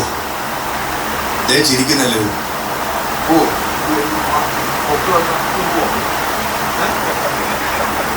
ഒരാൾ പ്രസവിച്ച് കിടക്കുന്നു, എന്തെങ്കിലും 2 പഴം എന്തെങ്കിലും വാങ്ങിച്ചുകൊണ്ട് പോകണ്ടേ എന്ന് നമുക്ക് കാര്യം ചെയ്യാം, 4 ചക്കച്ചുളയും പറിച്ചുകൊണ്ട് പോകാം എന്ന് വിചാരിക്കും. നമ്മളിത് പ്രസംഗിക്കുകയാണ്. ചക്ക ആപ്പിളിനെക്കാട്ടിലും മറ്റ് പഴങ്ങളെക്കാട്ടിലും ഗുണമേന്മ ഏറ്റവും കൂടുതലുള്ളത് ചക്കയ്ക്കാണ്, ചക്കപ്പഴത്തിനാണ്. അത് പഠനമുണ്ട് കേട്ടോ. അത് പിന്നെ TVGRAയുടെ പഠന റിപ്പോർട്ട് ഞാൻ കണ്ടതാണ്. അതുകൊണ്ടാണ് ഞാനത് ആധികാരികമായി പറയുന്നത്. ചൂടുവെള്ളത്തിലിട്ട് കുടിക്കുന്നതിലല്ലോ പറയുന്നത്. പക്ഷെ നമ്മളിപ്പോഴും വിചാരിക്കുന്നത് ആ ആപ്പിൾ അവരുടെ കീപ്സ് ദ ഡോക്ടർ എവേ എന്നാണ്. എല്ലാ ദിവസവും ഒരു ആപ്പിൾ കഴിച്ചാൽ ഡോക്ടറെ ഓടിക്കാം എന്നാണ്, അകറ്റി നിർത്താം, അങ്ങനെ രോഗം വരില്ല എന്നാണ്. അതിനേക്കാൾ ഗുണമേന്മയുണ്ട് ചക്കപ്പഴത്തിന്, നമ്മുടെ മാങ്ങയ്ക്കുണ്ട്. പക്ഷെ നമുക്കൊരു താല്പര്യം കുറവാണ്. എന്തൊരു മോശമായിട്ട് കണക്കൂട്ടുകയാണ്. ഇങ്ങനെ കണക്കൂട്ടിൻ്റെ ഭാഗമായിട്ട് ഭൂരിഭാഗവും ചില കണക്കൊണ്ട് എനിക്ക് അതിൻ്റെ ആധികാരിക തലത്തിലെങ്കിലും ഒരു 10-30% മാത്രമേ ഇടയ്ക്ക് ഉപയോഗിക്കുന്നുണ്ടായിരുന്നു. ഇപ്പോൾ അത് കൂടുന്നുണ്ട്. അപ്പോൾ നമ്മൾ ഉപയോഗിക്കാതെ വിടുക എന്നുള്ളതാണ് ഇപ്പോൾ ഉള്ളത്. അപ്പം ഞാൻ ആ ചക്ക എനിക്ക് ആക്കാൻ കഴിയുന്നില്ലെങ്കിൽ എനിക്ക് സൂക്ഷിക്കാനിടമുണ്ട്. ഞാൻ നല്ല വില വരുമ്പോൾ ഞാൻ വീണ്ടും കൊടുത്തോളാം. നമ്മൾ മൊത്തം കൂടെ ഉപ്പേരിയാക്കിയത് ചിലപ്പോൾ അന്നേരം ഒപ്പില്ലായിരിക്കാം. പക്ഷേ എന്നാൽ ആ പച്ച ചക്ക ആയാലും അതെടുത്ത് മാറ്റി അതിൻ്റെ ചുള മാത്രം എടുത്തു, ഉരുവും മാറ്റി, ചക്കക്കുരുവും മാറ്റിയിട്ട് അതിനെ മാത്രമാക്കി നമുക്ക് വെക്കാൻ പറ്റും. എത്ര നാൾ വെക്കാൻ പറ്റും? വർഷങ്ങൾ വെക്കാൻ പറ്റും. ഒരു കേടുപാടും കൂടാതെ വെക്കാൻ പറ്റുന്ന സംവിധാനം ഇന്ന് ഉണ്ട്. ഞാൻ ഒരിക്കലും തിരിഞ്ഞ അവസരത്തിൽ നമ്മുടെ കൃഷി വിജ്ഞാന കേന്ദ്രമാണ് കായംകുളത്തലെല്ലാം പറഞ്ഞു, 1 വർഷം പഴക്കമുള്ള പായസം തരാൻ കുടിക്കുകയാണെന്ന് പറഞ്ഞു. അപ്പോൾ ആദ്യം ഒരു സംശയം ഉണ്ടാവും, 1 വർഷം പഴക്കം സൂക്ഷിച്ചിരിക്കുകയാണ്, ഒരു കുഴപ്പമില്ലാതെ എടുത്ത് തരുവാണ്. അപ്പോൾ അത് അന്നത്തെ അവിടുത്തെ MPയും ഞാനും കൂടി ഞാൻ പറഞ്ഞു ധൈര്യമായിട്ട് കഴിച്ചു. 1 വർഷം എവിടെയെങ്കിലും അടുക്കള വെച്ചിരുന്നതല്ല, 1 വർഷം ഇതേപോലെ ഇത്തരത്തിൽ സൂക്ഷിച്ച് വെച്ചിരുന്നതാണ്, ഒരു കുഴപ്പമില്ല. അപ്പോൾ ഞങ്ങൾ ഇങ്ങനെ നമുക്ക് സൂക്ഷിച്ച് വെക്കാൻ പറ്റും, ആവശ്യത്തിനെടുത്ത് ഉപയോഗിക്കാൻ പറ്റും, നഷ്ടപ്പെട്ട് പോകാതിരിക്കാൻ പറ്റും.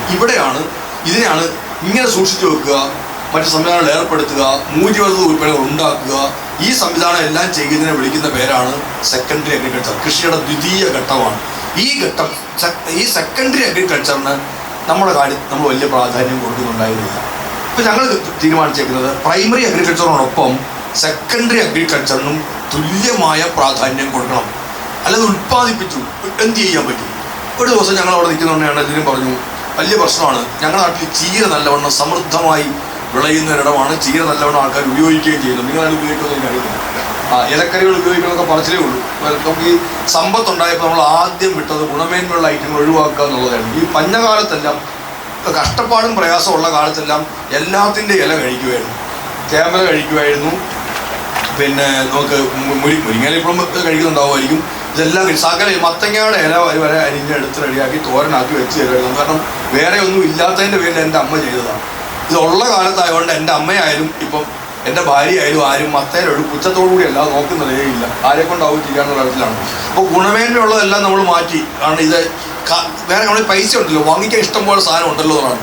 ഈ സലാഡുകൾ പോലും നമ്മുടെ നാട്ടിലേക്ക് വന്നിട്ട് 10-20 കൊല്ലത്തിൽ കൂടുതലായിട്ടില്ല. വിദേശങ്ങളിലൊക്കെ പോയിട്ട് ആൾക്കാർ വന്നതിന് ശേഷമാണ് ഈ സലാഡ് എന്ന് പറയുന്നത് പോലും നമ്മുടെ ഭക്ഷണത്തിൻ്റെ ഭാഗമായത്. ഞാൻ അതിലേക്ക് കടത്തുന്നില്ല.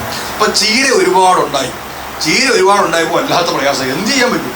ചീര ഇനിയും ഇടയ്ക്കങ്ങനെ വലിയ വേനൽ മഴയോട് വന്നു കഴിഞ്ഞാൽ അത് വന്ന് ഈ വെള്ളം അങ്ങനെ വന്ന് വീണ് കഴിഞ്ഞാൽ ഈ ഇലയൊക്കെ ഒന്ന് പുള്ളിപ്പെട്ടിരിക്കും. അപ്പോൾ നമുക്ക് കണ്ടാൽ തോന്നുന്നു ഏതാണ്ട് വലിയ മാരകമായ രോഗമുള്ള പോലെ ഇരിക്കുന്നതാണ് തോന്നുന്നു. ഒരു കുഴപ്പമില്ല, ഈ മഴവെള്ളം വീഴുന്നതിൻ്റെ ഭാഗമായിട്ട് ഉണ്ടായി പോകുന്നതാണ്. പിന്നെ ആരും മേടിക്കുകയില്ല. എന്നത് കഷ്ടമായി പോകുമല്ലോ. നല്ലവണ്ണം വിൽപ്പന നടക്കുന്നതുമാണ്, ആൾക്കാർ ഉപയോഗിക്കുന്നതുമാണ്. ചീര ഒരുപാടുണ്ടായിരിക്കും. ഞങ്ങളെന്ന് ചോദിച്ചാൽ നേരെ ഒരു വണ്ടി എടുത്ത് ഈ ചീര എറണാകുളം പട്ടണത്തിൽ കൊണ്ടുവന്ന് കൃഷി വകുപ്പിലെ ഉദ്യോഗസ്ഥരോട് പറഞ്ഞൊരു 3-4 പോയിന്റ് തയ്യാറാക്കി വെക്കാൻ പറഞ്ഞു. അവർ കുറേ പോയിൻ്റൊക്കെ തയ്യാറാക്കി അവിടുത്തെ ADM-മാർക്കൊക്കെ ചുമതല കൊടുത്തു.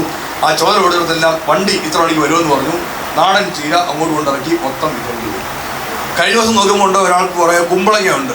ഇതെല്ലാം കുമ്പളങ്ങ എന്ത് ചെയ്യും? നടുന്നതിന് മുമ്പ് ഒരാളോടും പറഞ്ഞില്ല, കൃഷി വകുപ്പുകാരോടും പറഞ്ഞില്ല, ആരോടും മിണ്ടിയിട്ടേ ഇല്ല. ഈ കുമ്പളങ്ങയെ കുറിച്ച് മിണ്ടിയിട്ടേ ഇല്ല. ഉണ്ടായി കഴിയുമ്പോൾ പിന്നെ ചിലരൊക്കെ ആദ്യം കൊടുത്ത് പത്രക്കാരോട് പറയാനാണ്. കാരണം വാർത്ത വന്ന് അവിടെ റെഡിയാവുന്ന എടുത്താണ്. അപ്പോൾ അതിൻ്റെ പുറകെ ഞാൻ പോകാറുണ്ട്. കാരണം ഇത് അങ്ങനെ പോകുന്ന. പക്ഷെ എന്നാൽ കൃഷി ഓഫീസിൽ പറഞ്ഞില്ല എന്നുള്ളതിൻ്റെ പേരിൽ നമ്മൾ അവരെ കുറ്റപ്പെടുത്താനും പോകരുത്. ഞങ്ങൾ ഇതേപോലെ നമ്മൾ നോക്കി എവിടെയെല്ലാം ഒക്കും. എനിക്ക് കോട്ടയം ജില്ലയിൽ തന്നെയും പലയിടങ്ങളിലേക്കും കുമ്പളങ്ങ അമ്പലങ്ങൾക്കൊക്കെ വേണമെന്ന് പറഞ്ഞു. ഇതൊക്കെ പലതരത്തിലുള്ള മൂല്യവർദ്ധിത ഉൽപ്പന്നങ്ങളാക്കാൻ പറ്റും. ഇപ്പോൾ ആഗ്ര പേട എന്ന് പറയുന്ന സാധനമുണ്ട്. നിങ്ങൾ കഴിച്ചിട്ടുണ്ടെങ്കിൽ കരുതില്ല. ഈ ട്രെയിനിലൊക്കെ വരുമ്പോൾ ചിലർക്കൊക്കെ കിട്ടും. ഡൽഹിയിലൊക്കെ പോകുന്നതൊക്കെ വീടുകളിലേക്ക് വാങ്ങി കുമ്പളങ്ങയാണ്. പക്ഷേ മധുരം കൂടുതലാവുമെന്നുള്ള വിളി പഞ്ചസാര പാനിക്കകത്ത്. ഇപ്പം ഞാൻ നമ്മുടെ ഡിപ്പാർട്ട്മെൻറ്റിൽ തന്നെ പറഞ്ഞു, ഈ കുമ്പളങ്ങ കൂടുതലായി ഉണ്ടാകുമ്പോൾ ഈ ആഗ്ര പേട എന്ന സാധനം നമുക്ക് ഇവിടെ ഉണ്ടാക്കാവുന്നത് നമ്മുടെ ഏറ്റവും ഗുണമേന്മയുള്ള കുമ്പളങ്ങ ഉപയോഗിച്ച് നമുക്ക് ചെയ്യാവുന്നത്. നമ്മൾ ഇങ്ങനെ നമ്മൾ ഇടപെടുന്ന അവസ്ഥയാണ് ഈ സെക്കൻഡറി അഗ്രികൾച്ചർ എന്ന് പറയുന്നത്. അപ്പോൾ നമുക്ക് ചിലപ്പം വിൽപ്പന നടത്തേണ്ടി വരും, ഒരിടത്തുനിന്ന് വേറൊരിടത്തേക്ക് എത്തിക്കേണ്ടി വരും. ഇവിടെ ആൾക്കാർ എത്ര ഉപയോഗിക്കുന്നില്ല എങ്കിൽ നിങ്ങളിതിനെ നീലൂരിൽ നിന്ന് പാലയിൽ എത്തിക്കേണ്ടി വരും, അല്ലെങ്കിൽ ഏറ്റുമാനിൽ എത്തിക്കേണ്ടി വരും, കോട്ടയത്ത് എത്തിക്കേണ്ടി വരും. എന്ത് ചെയ്യും? അപ്പോൾ അതിനാവശ്യമായ വണ്ടികൾ വേണം. പണ്ടത്തെ പോലെ ഒരു ടെമ്പോ വിളിച്ചു, അല്ലെങ്കിൽ ഒരു പെട്ടി ഓട്ടോറിക്ഷ വിളിച്ചു, പണ്ടേക്കോട്ട് 2 ചാക്കിനകത്ത് വെച്ച് കെട്ടി 2 ഇറങ്ങും. അവിടെ ചെല്ലുമ്പോഴത്തേക്കും ഒരു 4-1 മോശപ്പെട്ടു പോകുന്ന ഇടത്തേക്ക് എത്തും. അപ്പം ഞങ്ങളത് ആലോചിച്ചു, എങ്ങനെ ചെയ്യാൻ പറ്റും? നമുക്കൊരു തുടക്കം ഇടാം. ആ തുടക്കം ഇടുന്നതിൻ്റെ ഭാഗമായിട്ട് ഫ്രീസർ ഘടിപ്പിച്ചിട്ടുള്ള വണ്ടി, റെഫ്രിജറേറ്റർ വാഹനങ്ങൾ വേണം. അതിന് വിളിക്കുന്ന പേര് റീഫർ വാൻ എന്നാണ്. ഞങ്ങൾ 14 റീഫർ വാൻ ഇറക്കാൻ തീരുമാനിച്ചു. നബാർഡൊക്കെ സഹായിക്കേണ്ടതാണ് ഇത്തരം കാര്യങ്ങളൊക്കെ. അപ്പം നബാർഡ് സഹായിക്കാൻ പറ്റും, ബാങ്കുകൾക്ക് സഹായിക്കാൻ പറ്റും. ഇത് ഇറക്കി കൊടുത്തെങ്കിലൊക്കെ ഉള്ളൂ. 14 വണ്ടി ഇറക്കാൻ ഞങ്ങൾ തീരുമാനിച്ചു. ചെറിയ പൈസ ഞങ്ങൾ കൂടി വെക്കും, നമുക്ക് തുല്യാതുല്യമൊക്കെ നീക്കം ചെയ്യാം, പൈസ ഇടാം എന്ന് തീരുമാനിച്ചു. അങ്ങനെ റീഫർ വാൻ ഒരുപാട് അപേക്ഷകൾ വന്നു. ഒരു ജില്ലയ്ക്ക് 14 ഒക്കത്തുള്ളൂ. എനിക്കാണെങ്കിൽ എൻ്റെ മണ്ഡലത്തിൽ തന്നെ നിരവധി അപേക്ഷകളായിരുന്നു. പക്ഷേ ഏറ്റവും നന്നായി പ്രവർത്തിക്കുന്ന ബാങ്കുകൾക്ക് അത് കൊടുക്കണം ഞങ്ങൾക്ക് സാക്ഷ്യമുണ്ടായിരുന്നു. അപ്പോൾ എൻ്റെ ചേർത്തലയ്ക്ക് കിട്ടിയില്ല. അതിന് ഇപ്പോഴും പല ബാങ്കുകൾക്കും എന്നോട് ചില പ്രശ്നമെല്ലാമാണ്. നമുക്ക് അങ്ങനെ ഒരു മാർക്കൊക്കെ ഇടാൻ തീരുമാനിക്കുന്ന അവസരത്തിൽ മെച്ചപ്പെട്ടത് മാത്രം കൊടുക്കാൻ തീരുമാനിക്കുമ്പോൾ നമുക്ക് അങ്ങനെ ചെയ്യാൻ പാടുള്ളൂ. അപ്പോൾ അതുകൊണ്ട് അതിൻ്റെ ഉള്ള ഒരു പണി ഞാനിപ്പോൾ കേട്ടോ നമുക്ക് അവിടെ കൊടുക്കാൻ പറ്റിയില്ല. നമ്മൾ കൊടുത്തത് ഭരണിക്കാവിനാണ് കൊടുത്തത്. അന്ന് അവിടുത്തെ കൊടുത്തത് കായംകുളം മണ്ഡലത്തിലാണ്. കോട്ടയം ജില്ലയിൽ ഞങ്ങൾ തിരഞ്ഞെടുത്തത് നീലൂർ സർവീസ് സഹകരണ ബാങ്കിനെയാണ്. ഈ ബാങ്കിനാണ്. അപ്പോൾ ഞാൻ ഈ നീലൂരെ നെരിച്ച വർഷം എനിക്കത് ക്ലിക്കായതേ ഇല്ല. ഞാൻ ഇങ്ങനെ എടുത്തിട്ട് ഞാനിങ്ങനെ എന്തോ ഈ നീലൂര് നീണ്ടു ഞാൻ ഇദ്ദേഹം ചോദിച്ചു, ഒരു റീഫർ വൺ നിങ്ങൾക്ക് കിട്ടിയിട്ടില്ല എന്ന് ചോദിച്ചു. അത് പറഞ്ഞുണ്ടെന്നോ ഉള്ളിൽ ഉണ്ടായിരിക്കുകയാണ്. നമ്മൾ ഒന്നാ പരിചയപ്പെടുന്ന ആദ്യമായിട്ടല്ലേ? അതാ പരിചയപ്പെടുന്നത്. എനിക്ക് അതങ്ങോട്ട് ക്ലിക്കായില്ലായിരുന്നു. ഞാനത് ഇവിടെ വന്ന് കയറി ഇവിടെ ഇരിക്കുമ്പോഴാണ് ഓർത്തത് തന്നെ. അപ്പോൾ ഒരു റീഫർ വാൻ കൊടുത്തിട്ടുണ്ട്. അപ്പോൾ ഞാൻ പറഞ്ഞു ഇത്തരം റീഫർ വാൻ AIF ഫണ്ടിനകത്ത് ഉൾപ്പെടുത്തിയിട്ടാലും വേണം. നമ്മുടെ ഈ സഹകരണ സ്ഥാപനങ്ങളിൽ കർഷകർ ഇടപെടുന്നത് വോട്ടിന് വന്ന് വോട്ട് ചെയ്തിട്ട് പോകാന്നുള്ളത് മാത്രമല്ല, ഒരു ലോൺ എടുക്കാൻ വന്ന് ലോൺ എടുത്തിട്ട് പിന്നെ വരുമ്പോൾ കുടിശ്ശിക അടയ്ക്കുന്നുണ്ടോ നോക്കും വേണ്ട. നമുക്കൊരു നാട്ടിൽ കൃഷിയുമായി ബന്ധപ്പെട്ട് എന്താണ് ഇടപെടേണ്ടത്? ഇതാണ് ഈ സഹകരണ ബാങ്ക് ഉണ്ടായത് തന്നെ കർഷകരെ സഹായിക്കാൻ വേണ്ടി ഉണ്ടായതാണ്. സഹകരണ പ്രസ്ഥാനം ഉണ്ടായതിന് പറഞ്ഞെന്താ പ്രാഥമിക കാർഷിക സഹകരണ ബാങ്ക് എന്നാണ്. ഇപ്പോൾ ആ കൃഷിയുടെ കാര്യമൊന്നും ആരും ഉണ്ടില്ല. മിക്കവാറും പണയം എന്താ പറയുന്നത്, പലിശയ്ക്ക് പണം കൊടുക്കുക, സ്വർണ്ണപ്പണയം വെക്കുക, ഈ രണ്ട് കാര്യങ്ങൾക്കകത്ത് മാത്രമായിട്ട് പലയിടങ്ങളിലും സഹകരണ ബാങ്കുകളും സഹകരണ പ്രസ്ഥാനവും ചുരുങ്ങുകയാണ്. ഒറ്റ പരിപാടി അവർക്കറിയത്തുള്ളൂ, അത് പണം പലിശയ്ക്ക് കൊടുക്കുക, തിരിച്ചു പിടിക്കുക എന്നുള്ളതാണ്. അതിൻ്റെ പേരിൽ നിൽക്കുക. അതുകൊണ്ട് മാത്രം ഒരു കഥയില്ല. എല്ലാം മേടിക്കുന്നത് ഈ കർഷകരെ സഹായിക്കണ്ടേ, കർഷകരെ സഹായിക്കാൻ വേണ്ടിയാണ്. ഇംഗ്ലീഷിൽ പറയുമ്പോൾ പാക്സ് എന്ന് പറയും, പ്രൈമറി അഗ്രികൾച്ചറൽ കോപ്പറേറ്റീവ് സൊസൈറ്റി, അതാണ് അതിൻ്റെ ചുരുക്കപ്പേര്. പറയുന്നുണ്ട് സഹകരണ സംഘം മാത്രമാണ്. കാർഷികം എന്നുള്ളത് പലരും അങ്ങ് വിട്ടുപോയ മട്ടാണ്. കൃഷിക്ക് സഹായങ്ങൾ കൊടുക്കുന്നതിനകത്തും പലയിടങ്ങളിലും കുറവ് കാണുന്നുണ്ട്. അങ്ങനെയല്ല വേണ്ടത്. ഒരു പ്രദേശത്തെ കർഷകരെ സഹായിക്കാൻ എന്താ ചെയ്യേണ്ടത്? എല്ലാവർക്കും കൂടെ നാളെ ലോൺ കൊടുക്കുക. ലോൺ കൊടുക്കേണ്ട അനിവാര്യമാണ്. ലോൺ കൊടുത്തില്ലെങ്കിൽ ബാങ്കിൽ നിൽക്കുകയില്ല. പലരും ധരിച്ചേക്കുന്നത് ഈ ലോൺ കൊടുക്കാനുള്ളതല്ലെന്നാണ് വിചാരിച്ചത്. ഈ പൈസ എല്ലാം കൂടെ ഡെപ്പോസിറ്റ് വാങ്ങിച്ചുകൊണ്ടൊരു മുറിക്കകത്ത് കൊണ്ട് വെച്ച് കഴിഞ്ഞാൽ നോട്ട് പിറത്തൊന്നുമില്ല അവിടെ കിടന്നിട്ട്. അപ്പോൾ ഇത് ലോൺ കൊടുത്തെങ്കിൽ മാത്രമേ ഉണ്ടാവുള്ളൂ. ലോൺ കൊടുത്തത് കിട്ടുന്നില്ല എങ്കിൽ ബാങ്കിൻ്റെ പ്രതിസന്ധി ആവുകയും ചെയ്യും. അപ്പോൾ അതുകൊണ്ട് അത് രണ്ടും കണക്ക് കൂട്ടേണ്ടതാണ്. ഞാൻ പറയുന്നത് ഒരു പ്രദേശത്തെ കൃഷിയെ സഹായിക്കാൻ എന്താണ് ചെയ്യേണ്ടത്? അവിടെ കർഷകർ ഉൽപ്പാദിപ്പിക്കുന്ന ഉൽപ്പന്നം ഏതാണ്? ആ ഉൽപ്പന്നങ്ങൾ കർഷകർ ഇപ്പോൾ അഭിമുഖീകരിക്കുന്ന പ്രശ്നം എന്താണ്? ഉൽപ്പന്നത്തിന് നല്ല വില കിട്ടിയാൽ മതി. ആ നല്ല വില കിട്ടണമെങ്കിൽ എന്താണ് വേണ്ടത്? ഇവിടെ ചെയ്തതുപോലെ ഇപ്പോൾ ഇവിടെ ചെയ്തേക്കുന്നത് പറഞ്ഞാൽ 100 ടൺ ശേഷിയുള്ള ഒരു ഫ്രീസിങ് യൂണിറ്റാണ് ഇവിടെ വന്നിരിക്കുന്നത്. അപ്പോൾ ഈ നാട്ടിലെ പ്ലാവുള്ളവർക്ക് പ്ലാവിനോടൊരു പരിഗണന ഉണ്ടാകും. ആ ചക്ക ഒന്ന് നോക്കണമെന്നാവും. പണ്ടങ്ങനല്ലോ, ഒരു താല്പര്യമില്ല. ആ ചക്ക എടുക്കാൻ ആളുണ്ടാവും. ചക്ക ഏറ്റവും വലിയ ഒരു വരുമാന മാർഗമാവുന്ന തരത്തിലേക്ക് എത്തും. അങ്ങനെ വരുമാന മാർഗമാകുമ്പോൾ പ്ലാവിനൊരു പരിഗണന ഉണ്ടാകും, പ്ലാവിനൊരു VIP പരിഗണന. ഞാൻ പറഞ്ഞത് ഇങ്ങനെ അങ്ങോട്ട് പോയാൽ പ്ലാവിന് പോലീസ് കാവലിടുന്നു. ആരെങ്കിലും ചക്കകൾ പോയാൽ ഇപ്പോൾ ആർക്കും വേണ്ടാന്ന് നിങ്ങൾ കരുതുന്നുണ്ടെങ്കിൽ ഈ ചക്കയ്ക്ക് ചെറിയ നല്ല ഡിമാൻഡല്ല. ചക്ക നിങ്ങൾ കുമ്പളക്കം അയക്കുന്നുണ്ടോ? ഇവിടുന്ന് വിദേശ രാജ്യങ്ങളിലേക്ക് അടക്കം കയറ്റി അയക്കാൻ പറ്റുന്നിടത്ത് ഇതിനെ കൊണ്ടുപോകാൻ പറ്റും. കുമ്പളപ്പം അത്രയും നാൾ ഇരിക്കും. കഴിഞ്ഞ ദിവസം എന്നോടൊരു ചെറുപ്പക്കാരൻ ഞങ്ങൾ പരിശീലനം കൊടുത്തതാണ്. അയാൾ പിന്നെ അവരൊക്കെ കൊണ്ട് കയറുകയാണ് കൂൺ കൃഷിക്കകത്ത്. 1 വർഷം ഇരിക്കുന്ന കൂൺ ബിരിയാണി കഴിഞ്ഞ ദിവസം എന്നെ കൊടുക്കുന്നത്. ഞാൻ കുറച്ച് ദിവസം കഴിഞ്ഞിട്ടാണ് അത് കഴിച്ചു നോക്കിയത്. ഒരു കുഴപ്പമില്ല, നല്ല ടേസ്റ്റിൽ ഒരു മാറ്റവും. അയാൾക്ക് 1.5 വർഷമാണ് സർട്ടിഫിക്കറ്റ് കൊടുത്തിരുന്നത്. അയാൾ 1 വർഷം പറഞ്ഞു, വേണ്ട സാർ ഞാനൊരു 6 മാസം വെച്ച് തുടങ്ങാൻ പോവാണ്, എന്തെങ്കിലും ഒരു പാളിച്ച പറ്റിയ എവിടെയെങ്കിലും പോയാൽ ഒരു കുഴപ്പമില്ല. 1.5 വർഷത്തേക്കാണ് സയൻറ്റിഫിക്കായി ഒരു സ്ഥാപനം എഴുതിയിരിക്കുകയാണ്. അപ്പോൾ നമ്മുടെ കുമ്പളപ്പം നമുക്ക് ഇവിടുന്ന് വിദേശ രാജ്യങ്ങളിലേക്ക് കയറ്റി അയക്കാം. പാലായിലൊക്കെ ഒത്തിരി പേര് അമേരിക്കയിലൊക്കെ പോയിട്ടുണ്ട്. കുമ്പളപ്പം അവിടെ കഴിക്കണം. ഏതെല്ലാം കൃത്യമായിട്ട് അയക്കാൻ പറ്റും. ഇതൊക്കെ നിൽക്കും. നമുക്ക് എത്ര ദിവസം വേണ്ടി സൂക്ഷിച്ച് വെക്കാൻ പാകത്തിലേക്ക് ഇതിനെ നമുക്ക് കൂട്ടാൻ പറ്റും. വേറെ ഒന്നും കെമിക്കലിൻ്റെ ഇതൊന്നും വേണ്ട. അല്ലാതെ പാക്കിങ്ങിലാണ് എല്ലാം വരുന്നതെല്ലാം. അതിന് വേണമെങ്കിൽ ഇന്ത്യൻ ഇൻസ്റ്റിറ്റ്യൂട്ട് ഓഫ് പാക്കേജിങ്ങുമായിട്ട് നമുക്കൊരു ഡിസ്കൗണ്ട്, ഞങ്ങൾ അവരുമായിട്ട് ധാരണാപത്രം ഒപ്പുവെച്ചിട്ടുണ്ട്. ഫ്രീ ആയിട്ട് നിങ്ങളുമായിട്ടൊരു നല്ല ഏർപ്പാട് നമുക്ക് ചെയ്തു തരാം. അപ്പോൾ ഞാൻ പറഞ്ഞത് ഈ തരത്തിലേക്ക് നമ്മുടെ നാട്ടിലും പുറത്തേക്കും എല്ലാം എത്തിക്കണം. അപ്പോൾ ചക്കയ്ക്ക് കൂടുതൽ വില കിട്ടും. ആപ്പിൾ അവരുടെ കീപ്സ് ദ ഡോക്ടർ എവേന്ന് അപ്പുറത്തേക്ക് ചക്ക നമ്മുടെ ജീവിതത്തിൻ്റെ ഭാഗമാവും, ഭക്ഷണത്തിൻ്റെ ഭാഗമാവും. ചക്കയും പ്ലാവും വരുമാനത്തിൻ്റെ മുഖ്യ ഘടകമായി മാറും. അപ്പോൾ നമുക്ക് പ്ലാവ് നമ്മളെ ഉറക്കം കെടുത്താൻ ഇടവരും. ചിലപ്പോൾ ആരെങ്കിലും ഇട്ടുകൊണ്ട് പോകുമോ എന്നുള്ള പേടി നമുക്കുണ്ടാവും. അപ്പോൾ ചക്കയ്ക്ക് ഒരു സംരക്ഷണം കൊടുക്കേണ്ട അവസ്ഥയിലേക്ക് വരട്ടെ, നല്ല വില കിട്ടട്ടെ. ആ വില കിട്ടാൻ ഭാഗത്താണെങ്കിൽ ഈ സെക്കൻഡറി അഗ്രികൾച്ചറിൻ്റെ ഭാഗമായ കാര്യങ്ങളിലേക്ക് ഇടപെടണം. അവിടെയാണ് കൂടുതൽ റീഫർ വാൻ വേണ്ടി വരും. നമുക്ക് ഇത്തരം സംഭരണത്തിനുള്ള സംവിധാനം ഉണ്ടാവേണ്ടി വരും. നമുക്ക് മറ്റ് മൂല്യവർദ്ധിത ഉൽപ്പന്നങ്ങൾ, ഒരുപാട് മൂല്യവർദ്ധിത ഉൽപ്പന്നം ഉണ്ടാക്കുന്നുണ്ട്. ആ മൂല്യവർദ്ധിത ഉൽപ്പന്നം ഉണ്ടാക്കേണ്ടി വരും. അതിന് കൂടുതലായ വിപണന കേന്ദ്രങ്ങൾ ഉണ്ടാവണം. ഞങ്ങൾ അതിനും നമ്മൾ നോക്കി. ഞങ്ങൾ പിന്നെ ബ്രാൻഡ് നെയിം കൊടുക്കാൻ തീരുമാനിച്ചു. ഇതൊക്കെ വേറെ എവിടെയെങ്കിലും കൊടുത്തൊരു അനുഭവം ഞങ്ങൾക്കില്ലായിരുന്നു. അതാണ് നിങ്ങൾക്കെല്ലാം കിട്ടുന്നുണ്ട്. ബാക്കി ഉൾപ്പെടെ നിന്നൊരു ബാക്കിയുള്ളവരും കേൾക്കുമ്പോഴായി പ്രശ്നം ഉണ്ടാകുന്നത്. അപ്പോൾ ഞങ്ങൾ നോക്കി, നമുക്ക് നമ്മുടെ ഉൽപ്പന്നത്തിൽ സർക്കാരിൻ്റെ ഒരു ഇത് വേണ്ടത്. കർഷകർ ഉൽപ്പാദിപ്പിക്കുന്ന മൂല്യവർദ്ധിത ഉൽപ്പന്നത്തിന് ഒരു കൃഷിഭവൻ ഒരു ഉൽപ്പന്നം എന്നുള്ളതാണ് ഞങ്ങളുടെ ഒരു പരിപാടി. 1000 ഉൽപ്പന്നം ഉണ്ടാക്കാൻ പറ്റുമോ എന്ന് നോക്കണമെന്ന് ഞാൻ ജീവനക്കാരോട് പറഞ്ഞു. 500 എണ്ണം ഉണ്ടാക്കുക എന്നുള്ളതാണ്, 500 ഉണ്ടാവും എന്ന് എന്നോട് എൻ്റെ ഓഫീസിലുള്ളവർ ഉൾപ്പെടെ പറഞ്ഞു. 1076 കൃഷിഭവനാണ്. ഞങ്ങൾ ഇപ്പോൾ കണക്ക് കൂട്ടി നോക്കിയപ്പോൾ 4000-ൽ കൂടുതൽ ഉൽപ്പന്നങ്ങൾ കേരളത്തിൽ കർഷകരുടേതായി മൂല്യവർദ്ധിത ഉൽപ്പന്നങ്ങൾ ഉണ്ടായിട്ടുണ്ട്.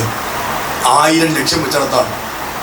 ഇപ്പം ഞങ്ങൾ പറഞ്ഞു ഒരു കൃഷിഭവൻ 5 മൂല്യവർദ്ധിത ഉൽപ്പന്നം, അതാണ് ഞങ്ങളുടെ ഇപ്പോഴത്തെ നിലപാട്. ആ 5 മൂല്യവർദ്ധിത ഉൽപ്പന്നം ഉണ്ടാക്കിയാൽ മാത്രം പോലെ വിൽപ്പന നടക്കണം. അതിനാണ് നിങ്ങൾ ഈ പാക്കിങ് പറ്റിയതെല്ലാം പറഞ്ഞത്. ഞങ്ങൾ കേരള ഗ്രോ എന്നുള്ള ബ്രാൻഡ് നെയിം കൊടുത്തു. 12 ഉൽപ്പന്നങ്ങൾക്ക് ബ്രാൻഡ് നെയിം കിട്ടിയിട്ടുള്ള കേരളത്തിലെ ഏറ്റവും വലിയ സംഘം എന്ന് പറയുന്നത് നീലൂർ സഹകരണ ബാങ്കാണ്, നീലൂർ ഫാർം പ്രൊഡ്യൂസർ കമ്പനി. ഒരു 12 ഉൽപ്പന്നത്തിന് കേരള ഗ്രോ കിട്ടുന്നുണ്ട്. ഞങ്ങൾ അതുകൊണ്ട് അത് നിർത്തിയില്ല. ഈ കേരള ഗ്രോ ഉൽപ്പന്നങ്ങൾ വിൽക്കാനുള്ള സംവിധാനം വേണമല്ലോ.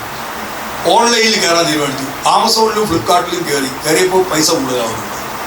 നമുക്ക് സാധാരണ കൊടുക്കുന്നതിനെക്കാട്ടിൽ കൂടുതൽ അവിടെ നിന്ന് മേടിക്കുമ്പോൾ ആവും. ഞങ്ങൾ അതൊന്ന് ഇച്ചിരി കുറച്ചു. അവിടെ നിന്ന് കയറിയിട്ടുണ്ടല്ലോ, സ്വന്തമായി നമുക്ക് ഷോറൂം ഇടാൻ തീരുമാനിച്ചു.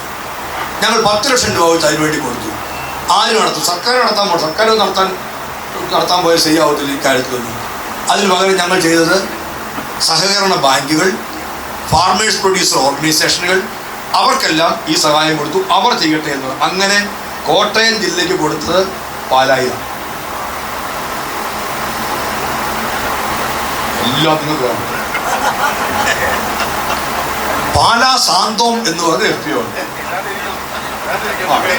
എല്ലാം ഇവിടെ വേണമെന്നാണ് പറയുന്നത്. ഒന്ന് കൈകാര്യം ചെയ്യുന്നതിന് ശേഷം പിന്നെ അദ്ദേഹം എന്നെ ഇങ്ങനെ ധൈര്യമായിട്ട് നോക്കാൻ ഇവിടെ മാത്രമല്ല ഞങ്ങൾക്കുണ്ട്. അതുകൊണ്ട് ഞാൻ പറഞ്ഞത് സാന്തോം കേരളത്തിലെ ഏറ്റവും മനോഹരമായി പാലാ സാന്തോം അത് ചെയ്തിട്ടുണ്ട്. ഞാൻ പറഞ്ഞത് ഇങ്ങനെ ചെയ്യുന്നതിനെതിരെയും സാധ്യതയുള്ളിടങ്ങളിലും അത് തുടങ്ങിയിട്ട് വേണം നമുക്ക് മറ്റിടങ്ങളിലേക്ക് വ്യാപിപ്പിക്കാൻ നിങ്ങളെല്ലാം നോക്കണം. ഞാൻ പറഞ്ഞത് കേരള ഗ്രോ ഒരു ഷോറൂം ഈ നീലൂരിൽ നിങ്ങൾ തുടങ്ങണം. ഇവിടെ ഒരു നല്ല മാർക്കറ്റുള്ള ഉണ്ടെങ്കിൽ, അല്ലാതെ നമ്മൾ ഇല്ലെങ്കിൽ അറിയില്ല, പട്ടണങ്ങളുണ്ടെങ്കിൽ ആളുകൾ വാങ്ങിക്കുന്ന സമയത്ത് വേണം. അതിനെ നമ്മുടെ തദ്ദേശ സ്വയംഭരണ സ്ഥാപനങ്ങൾ സഹായിക്കണം, നമ്മുടെ ബാങ്കുകൾ സഹായിക്കണം. ഇങ്ങനെയാണ് നമ്മൾ ചെയ്യണം. അല്ലാതെ നമ്മൾ വീതം വെക്കുമ്പോൾ എങ്ങനെയാണെന്ന് പഞ്ചായത്തുകാരും ഒക്കെ ചെയ്യുന്ന പരിപാടി ചോദിച്ചാൽ 15 പഞ്ചായത്ത് മെമ്പർമാരുണ്ടെങ്കിൽ 15 ലക്ഷം രൂപയുണ്ടെങ്കിൽ 15 പേർ കൂടെ വീതിക്കും. എന്നാൽ ഏതെങ്കിലും കൃഷിയുമായി ബന്ധപ്പെട്ടെന്ന് വെച്ചാൽ ചില പറയും എൻ്റെ വാർഡിൽ അത് വരുന്നില്ല, അതുകൊണ്ട് ഒക്കത്തില്ല എന്ന് പറഞ്ഞ് അവിടെ നിൽക്കും. ഇതല്ല ആസൂത്രണം എന്ന് പറഞ്ഞു കഴിഞ്ഞാൽ. ഇതിനല്ല ഈ ജനപ്രതിനിധികളെ ഇവരെ ചുമതലപ്പെടുത്തുന്നത്. ഞാൻ പറഞ്ഞല്ലോ, ഞാൻ തീരുമാനിക്കുകയാണ് എൻ്റെ മണ്ഡലത്തിലേക്കാണ് പോകണമെന്ന് തീരുമാനിച്ചിരുന്നെങ്കിൽ, ഈ കേരളത്തിൽ ഇപ്പോൾ കൃഷി വകുപ്പ് ചെയ്ത എല്ലാ പരിപാടികളുടെയും ഒരെണ്ണം എൻ്റെ മണ്ഡലത്തിൽ കിട്ടണമെന്ന് തീരുമാനിച്ചിരുന്നെങ്കിൽ എനിക്ക് ചെയ്യാമായിരുന്നു. എനിക്ക് വേണം അവിടെ ഗമയടിക്കും. പക്ഷെ അതുകൊണ്ട് ആ പ്രയോജനം ഉണ്ടാവില്ല. അത് ചെയ്യാൻ പറ്റുന്നിടത്താണ് ചെയ്യേണ്ടത്. ഏറ്റവും കൂടുതൽ പ്രയോജനപ്പെടുന്നത് നമ്പർ 1 എവിടെയാണ്, ആ നമ്പർ 1നെ മാറ്റി നിർത്താനാണ്. ഞാൻ ഒത്തുതവണ ചോദിച്ചു, രാഷ്ട്രീയ പറയാൻ വേണമെങ്കിൽ അങ്ങനെയല്ല. ഇപ്പം പാല എന്ന് പറഞ്ഞ ഒരു UDF MLA, അങ്ങനെയാണ് എന്തിനാണ് ഈ പാല സാന്തോം കൊടുക്കാതെ വേറെ ഏതെങ്കിലും ഒരു MLA കൊടുക്കാൻ പോയി? അങ്ങനെ ഒന്ന് ആലോചിക്കാം. പക്ഷെ അത് ഏറ്റവും നന്നായി ചെയ്യുന്നത് അവിടെയാണ്. ഇത് MLA ആണോ മന്ത്രിയാണോ MP ആണ് എന്ന് നോക്കിയിട്ടല്ല വേണ്ടത്, ഏത് മേഖലയിലാണ് അവിടെ. ഇനിയിപ്പം അടുത്തെന്താ, എവിടെയാണ് അത്യാവശ്യമുള്ളത്, എവിടെയാണ് ഇടപെടേണ്ടത്, ആ ഇടപെടേണ്ട ഇടങ്ങളിലാണ് നമ്മൾ ഇടപെടുകയും സഹായിക്കുന്നത്. ഇതാണ് ദൗർഭാഗ്യവശാൽ പഞ്ചായത്തുകളിൽ പലയിടങ്ങളിലും ഞാൻ കേൾക്കുന്നത്. ആ പാടശേഖരത്തിന് നീക്കൊക്കെ പറയും, ഓ അത് മറ്റവരുടെ പാടശേഖരമാണ്, ആ വാർഡ് നമ്മുടെ അല്ല, അല്ലെങ്കിൽ അത് എൻ്റെ അല്ല. പഞ്ചായത്ത് പ്രസിഡന്റിൻ്റെയും വൈസ് പ്രസിഡന്റിൻ്റെയും വാർഡ് വരുന്നില്ലെങ്കിൽ പിന്നെ അവർ രണ്ടുപേരും വാളെടുത്ത് നിൽക്കും, അങ്ങോട്ടേക്ക് പൈസ അനുവദിക്കാൻ ഒക്കത്തില്ല കൊണ്ട്. പിന്നെ എല്ലാവരും കൂടെ ചെയ്യുന്ന പരിപാടി തുല്യമായിട്ട് വീതം വെക്കലാണ്. അല്ലാന്ന് പറഞ്ഞതായതുകൊണ്ട് ഞാൻ ഇപ്പോൾ എൻ്റെ അഭിപ്രായം മൊത്തം തിരുത്തിട്ട് പോയത്. മൊത്തം കാർഷിക മേഖലയ്ക്ക് എവിടെ ആവശ്യമുണ്ടെന്ന് നോക്കുകയല്ല ചെയ്യുന്നത്, പകരം ചെയ്യുന്നത് തുല്യമായിട്ട് വീതം വെക്കലാണ്. എൻ്റെ പോർഷൻ കിട്ടിയല്ലോ എന്ന് പറയും. പിന്നെ എളുപ്പത്തിൽ വീതം വെക്കാൻ എന്നുള്ള പരിപാടി അടുത്തത് നോക്കും. അപ്പോൾ അടുത്തത് നോക്കുന്നുണ്ടെങ്കിൽ ഒരു പാടശേഖരത്തിന് കൊടുക്കത്തില്ല, എന്നാൽ കാര്യം ചെയ്യാം 10 താറാവ് കുഞ്ഞിനെ വാങ്ങിച്ചു കൊടുത്തേക്കാം. അപ്പോൾ എല്ലാ മെമ്പർമാർക്കും 10 താറാവ് കുഞ്ഞ് അല്ലെ 10 കൊടുക്കണ്ടെന്നല്ല ഞാൻ പറഞ്ഞത്. താറാവിനോടും കോഴിയോടും ഒന്നും എനിക്ക് ദേഷ്യവുമില്ല. ഞാൻ പറഞ്ഞത് എളുപ്പത്തിൽ ഇങ്ങനെ വീതം വെക്കാൻ പറ്റുന്ന തരത്തിൽ പറ്റുമോ എന്ന് നോക്കുക. അങ്ങനല്ല നമ്മൾ ചെയ്യേണ്ടത് എന്ന് ഞാൻ വീണ്ടും പറയുന്നു. കൃഷിക്കാരുടെ അത് സഹകരണ ബാങ്കുകൾ ആലോചിക്കുമ്പോഴും സംഘങ്ങൾ ആലോചിക്കുമ്പോഴും തദ്ദേശ സ്ഥാപനം ആലോചിക്കുമ്പോഴും കാർഷിക മേഖലയിൽ എന്താണ് നമ്മൾ നടത്തേണ്ട ഇടപെടൽ, എങ്ങനെ നമുക്ക് അതിനെ മെച്ചപ്പെടുത്താൻ. ഞാൻ ഒരു വാചകം കൂടി പറഞ്ഞ് അവസാനിപ്പിക്കുന്നു. ഈ ചെയ്യുന്നതിനെല്ലാം ഒരു വലിയ ഒരു ഇടപെടലിൻ്റെ ഇടം ഉണ്ട്. എന്താണെന്ന് ചോദിച്ചാൽ, ഞാൻ ഈ മന്ത്രിയായതിനു ശേഷം ഈ പല ഉൽപ്പന്നങ്ങളും ഉണ്ടായി കഴിഞ്ഞിട്ട് ഇതിൻ്റെ വിൽപ്പന നടക്കുന്നില്ല എന്നൊക്കെ പറഞ്ഞ അഭിപ്രായം എൻ്റെ മുമ്പിലുണ്ട്. ചിലരെല്ലാം ബോധപൂർവ്വം ചില പ്രശ്നങ്ങൾ സൃഷ്ടിക്കുന്നുണ്ട്. അതാണ് ഞാൻ ഇടയ്ക്കൊരു വാചകം പറഞ്ഞാൽ വാർത്ത ഉണ്ട് അതിൻ്റെ പുറകെ ഓടത്തില്ല എന്ന് പറഞ്ഞത്. ഞാൻ വാർത്തയോടുള്ള എതിർപ്പുകൊണ്ടല്ല, ചിലതൊക്കെ ചില വാർത്തകളിലൂടെയാണ് നമ്മുടെ മുമ്പിൽ ശ്രദ്ധിക്കപ്പെടുന്നത്. ഇടപെടേണ്ടത് തീർച്ചയായിട്ടും ഇടപെടുകയും വേണം, അങ്ങനെ ഇടപെട്ടിട്ടുമുണ്ട്. എന്നാൽ ചിലരെല്ലാം ചില പ്രശ്നങ്ങൾ ഉണ്ടാക്കാൻ നിൽക്കില്ല. പക്ഷെ എന്നാൽ എന്തും ആയിക്കോട്ടെ, എന്ത് പ്രശ്നവും ആയിക്കോട്ടെ. ഇപ്പോൾ ഞാൻ കുമ്പളങ്ങയുടെ ഉദാഹരണം തന്നെ പറയാം. എനിക്ക് ഒരു കുമ്പളങ്ങയുടെ അനുഭവം ഉള്ളതുകൊണ്ടാണ് ഞാനത് പറഞ്ഞത്. അങ്ങനെ കുമ്പളങ്ങ മാത്രം ചെയ്യല്ലേ എന്ന് പറഞ്ഞാലും ചിലർ കേൾക്കൂലായിരുന്നു. എന്നാൽ കുറച്ച് മത്തങ്ങയും വെള്ളരിക്കായും എല്ലാം കൂടി ഇല്ല, കുമ്പളങ്ങ മാത്രമേ ഉള്ളൂ. അതിൻ്റെ കഥയിലേക്ക് ഞാൻ പോകുന്നില്ല. ഈ വിളവെടുത്തതിന് ശേഷം പിന്നെ എന്ത് സംഭവിക്കുന്നു എന്നുള്ളത് നമ്മൾ ഗൗരവതരമായി പലപ്പോഴും ആലോചിക്കുന്നുണ്ട്. ഞാൻ എൻ്റെ ഒരു ഉദാഹരണത്തിലേക്ക് തന്നെ വരുന്നു. ചുമതല ഏറ്റെടുത്ത് കഴിഞ്ഞ് കുറച്ചാൾ കഴിഞ്ഞപ്പോൾ ചാനലിലൊക്കെ ഒരു വാർത്ത വരും. ടൺ കണക്കിന് കുമ്പളങ്ങ കിടക്കുന്നു. വാർത്തയാണ്. വാർത്തയ്ക്ക് മുമ്പ് കൃഷിഭവനിലും അറിയിച്ചിട്ടില്ല, നമുക്ക് ആർക്കും അറിയുകയില്ല. വാർത്ത കണ്ടുടനെ എല്ലാവരും എൻ്റെ അടുത്തേക്ക് വന്നു, എന്താണ് ഇക്കാര്യത്തിനകത്ത് പറയാനുള്ളത് എന്ന് ചോദിച്ചു. ഞാൻ പറഞ്ഞു, ഞാൻ തിരക്കിയിട്ട് പറയാവുന്നു. ഞാൻ ഉദ്യോഗസ്ഥരോട് തിരക്കി. നമ്മളെന്താ തിരക്കുന്നത്, എന്താ ഇങ്ങനെ സംഭവിച്ചത്, ഈ കുമ്പളങ്ങ എന്നോട് കിടക്കുന്നില്ലോ, അടിയന്തരമായി കുമ്പളങ്ങ എടുക്കണം കേട്ടോ എന്നല്ലേ മന്ത്രിക്ക് പറയാൻ പറ്റത്തുള്ളൂ.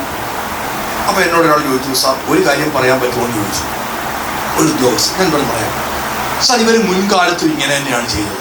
ഞങ്ങൾ പലപ്പോഴും അവരോട് പറഞ്ഞു ഇത്രയും കുമ്പളങ്ങ നമുക്ക് വേണ്ടി വരത്തില്ല, പക്ഷെ അവർ പറഞ്ഞാൽ അത് കേൾക്കില്ല സാർ, എല്ലാം കൂടി കൃഷി ചെയ്യണം എന്ന് പറഞ്ഞാൽ കേൾക്കാറില്ല. ഞാൻ ഇരുന്ന് ആലോചിച്ചു, അങ്ങനെയാണെങ്കിൽ അത് ആ തരത്തിൽ നമ്മൾ ഇടപെടല്ലോ. ഞാൻ ഹോർട്ടികോർപ്പായി എല്ലാം വിളിച്ച് ചോദിച്ചു, നിങ്ങൾക്ക് എത്രമാത്രം കുമ്പളങ്ങ വേണം എന്ന് ചോദിച്ചു. അപ്പോൾ പറഞ്ഞാൽ ഞങ്ങൾക്ക് ഒരു കുറച്ച് കുമ്പളങ്ങ വേണം. അത് വേണ്ട, അത് കഴിഞ്ഞിട്ട് നിങ്ങൾക്ക് ആലപ്പുഴയിലും പത്തനംതിട്ടയിലും കോട്ടയത്തും എറണാകുളത്തും കൊല്ലത്തും കൊടുക്കണം. 5 ജില്ലകളിലേക്കുള്ള കുമ്പളങ്ങ മാക്സിമം എടുക്കണം. എത്ര ഔട്ട്ലെറ്റ് ഉണ്ടെന്ന് നോക്കിയിട്ട് അവർ പറയുന്നതല്ലാതെ മാക്സിമം ഞങ്ങൾ അവിടെ നിന്ന് എടുപ്പിച്ചു. ആ എടുപ്പിച്ച് കഴിഞ്ഞിട്ട് അവരോട് പറഞ്ഞു, ഇതിൽ കൂടുതൽ നമുക്കിനി എടുക്കാൻ പറ്റില്ല. അപ്പോൾ എന്താ ഈ കാര്യങ്ങൾ ചെയ്യുന്നത് ചോദിച്ചാൽ, ഇപ്പോൾ ഇത്രയും ഉൽപ്പന്നം ഒരിടത്ത് കൂടി കിടക്കുമെന്ന് വിചാരിച്ചാൽ അവിടെ രണ്ട് വാർത്ത വന്നു കഴിയുന്നതുകൊണ്ട് മന്ത്രി ചാടി പറയും, മര്യാദയ്ക്ക് പെട്ടെന്ന് എടുത്തോളം പറയും. ഈ ഉദ്യോഗസ്ഥരൊന്നും മന്ത്രിയോട് തിരിച്ചൊന്നും പറയത്തില്ലല്ലോ. മന്ത്രി പറഞ്ഞാൽ പിന്നെ നമ്മളോട് നേരിട്ട് പറയത്തില്ല, നമ്മൾ ഫോൺ വെച്ച് കഴിയുമ്പോഴായിരിക്കും നമ്മളെ ഉള്ളതെല്ലാം വിളിക്കുകയും ബാക്കി നമ്മളെ കുറിച്ചുള്ള കാര്യമെല്ലാം പറയുകയും ചെയ്ത് അന്നേരമായിരിക്കും. അതൊക്കെ അവർ പറയും, ഉറപ്പല്ലേ പറയും. അവിടെ വെച്ച് കഴിഞ്ഞാൽ എന്ത് ചെയ്യാനായിരിക്കും, അയാൾക്ക് വട്ട എവിടെ അതൊക്കെ വേണമെങ്കിൽ പറയുമായിരിക്കും. പിന്നെ ഇതനുസരിക്കാതെ പറഞ്ഞു. അപ്പോൾ ഇവരെല്ലാം പോയി എടുക്കും. അപ്പോൾ നമ്മൾ ചാനൽ പറയും, ഞാൻ ബന്ധപ്പെട്ടിട്ടുണ്ട്, ഇന്ന് തന്നെ കുമ്പളങ്ങ എടുക്കാനുള്ള അല്ലെങ്കിൽ മത്തങ്ങ എടുക്കാനുള്ള ഏർപ്പാട് ഞാൻ ഉണ്ടാക്കിയിട്ടുണ്ട് എന്ന് പറയും. അപ്പോൾ സാർ എടുക്കാൻ പോകുന്ന എപ്പോഴാണെന്ന് പറയണേ, പിന്നെ ഉടൻ പറഞ്ഞേക്കാമെന്ന് പറയും. അപ്പം മത്തങ്ങ കുമ്പളങ്ങ എടുക്കാൻ വേണ്ടി വണ്ടി വരുമ്പോൾ ഈ ചാനലുകാരും ചെല്ലും, അവരും എടുക്കും. അവരുടെ വാർത്തയുടെ ഇമ്പാക്റ്റ്, ഇന്ന ന്യൂസിൻ്റെ ഇമ്പാക്റ്റ് എൻ്റെ ഒരു സ്റ്റേറ്റ്മെൻറ്റ് കൊടുക്കും. ആ വാർത്ത അശ്രദ്ധയിൽപ്പെട്ടതിനെ തുടർന്ന് ഞാൻ കുമ്പളങ്ങ മുഴുവൻ എടുക്കാൻ വേണ്ടി ഉത്തരവിട്ടിട്ടുണ്ട്. അതുകൊണ്ട് കർഷകരെ സഹായിക്കാൻ സർക്കാർ എപ്പോഴും പ്രതിജ്ഞാബദ്ധമായിരിക്കും എന്നൊക്കെ ഞാൻ 8 ഘട്ടക്ക് 2 വർത്തമാനം പറയും. അതും കാണിക്കും ജീവിക്കാതെ. എനിക്ക് അത് രോമാഞ്ചം ഉണ്ടാവും. ഭയങ്കരം. ആ വാർത്തയുടെ ഇമ്പാക്റ്റ് ചാനലുകാർക്കും സന്തോഷമായി. ഈ കുമ്പളങ്ങ എങ്ങോട്ട് പോയെന്ന് ഞാനും ചോദിക്കാറില്ല, ആരും ചോദിക്കാറില്ല, ചാനലുകാരും നോക്കാറില്ല. മൊത്തം കുമ്പളങ്ങ എടുത്തു എന്ന് വിചാരിക്കുക. ഹോർട്ടികോർപ്പിൽ പലയിടങ്ങളിലേക്കും വിതരണം ചെയ്തു. അവിടെ കിടക്കുന്നു. അവിടെ കിടന്ന് നിങ്ങൾ ആരും കുമ്പളങ്ങ വെച്ചാൽ അധികമായി കഴിച്ചില്ല, ആരും വാങ്ങിക്കാനുണ്ടായില്ല. ആ കുമ്പളങ്ങ അവിടെ കിടന്ന് നശിക്കുന്നു. ഇത് ആരുടെയും വാർത്തയിൽ പിന്നെ വരികയില്ല. എല്ലാവരുടെയും കഴിഞ്ഞു. സകലരും വിട്ടു. ഈ കാര്യം ഞാനും വിട്ടു, പറഞ്ഞ ചാനലുകാരനും വിട്ടു, എടുത്തുകൊണ്ട് പോയ ഉദ്യോഗസ്ഥനും വിട്ടു. പാവം ആ ഹോർട്ടികോർപ്പ് ഇരിക്കുന്നവർ എന്ത് ചെയ്യണമെന്ന് അറിയാൻ വയ്യാതെ നമുക്ക് 3-ന്റെ അന്ന് മറവ് ചെയ്യാം എന്ന് പറയുന്നതിൻ്റെ കൂട്ടം 3-ന്റെ അന്ന് അടക്കം ചെയ്തു. അതിന് പിന്നെ തീർന്നു. അവിടെ സർക്കാരിൻ്റെ നമ്മുടെ പണമാണ് ഈ പോയത്, നമ്മുടെ നികുതി പൈസയാണ് ഈ പോയത്. നമ്മുടെ കർഷകരെ വേറെ അർത്ഥത്തിൽ സഹായിക്കേണ്ടുന്ന പണം മുഴുവൻ അവിടെ പോവുകയാണ്.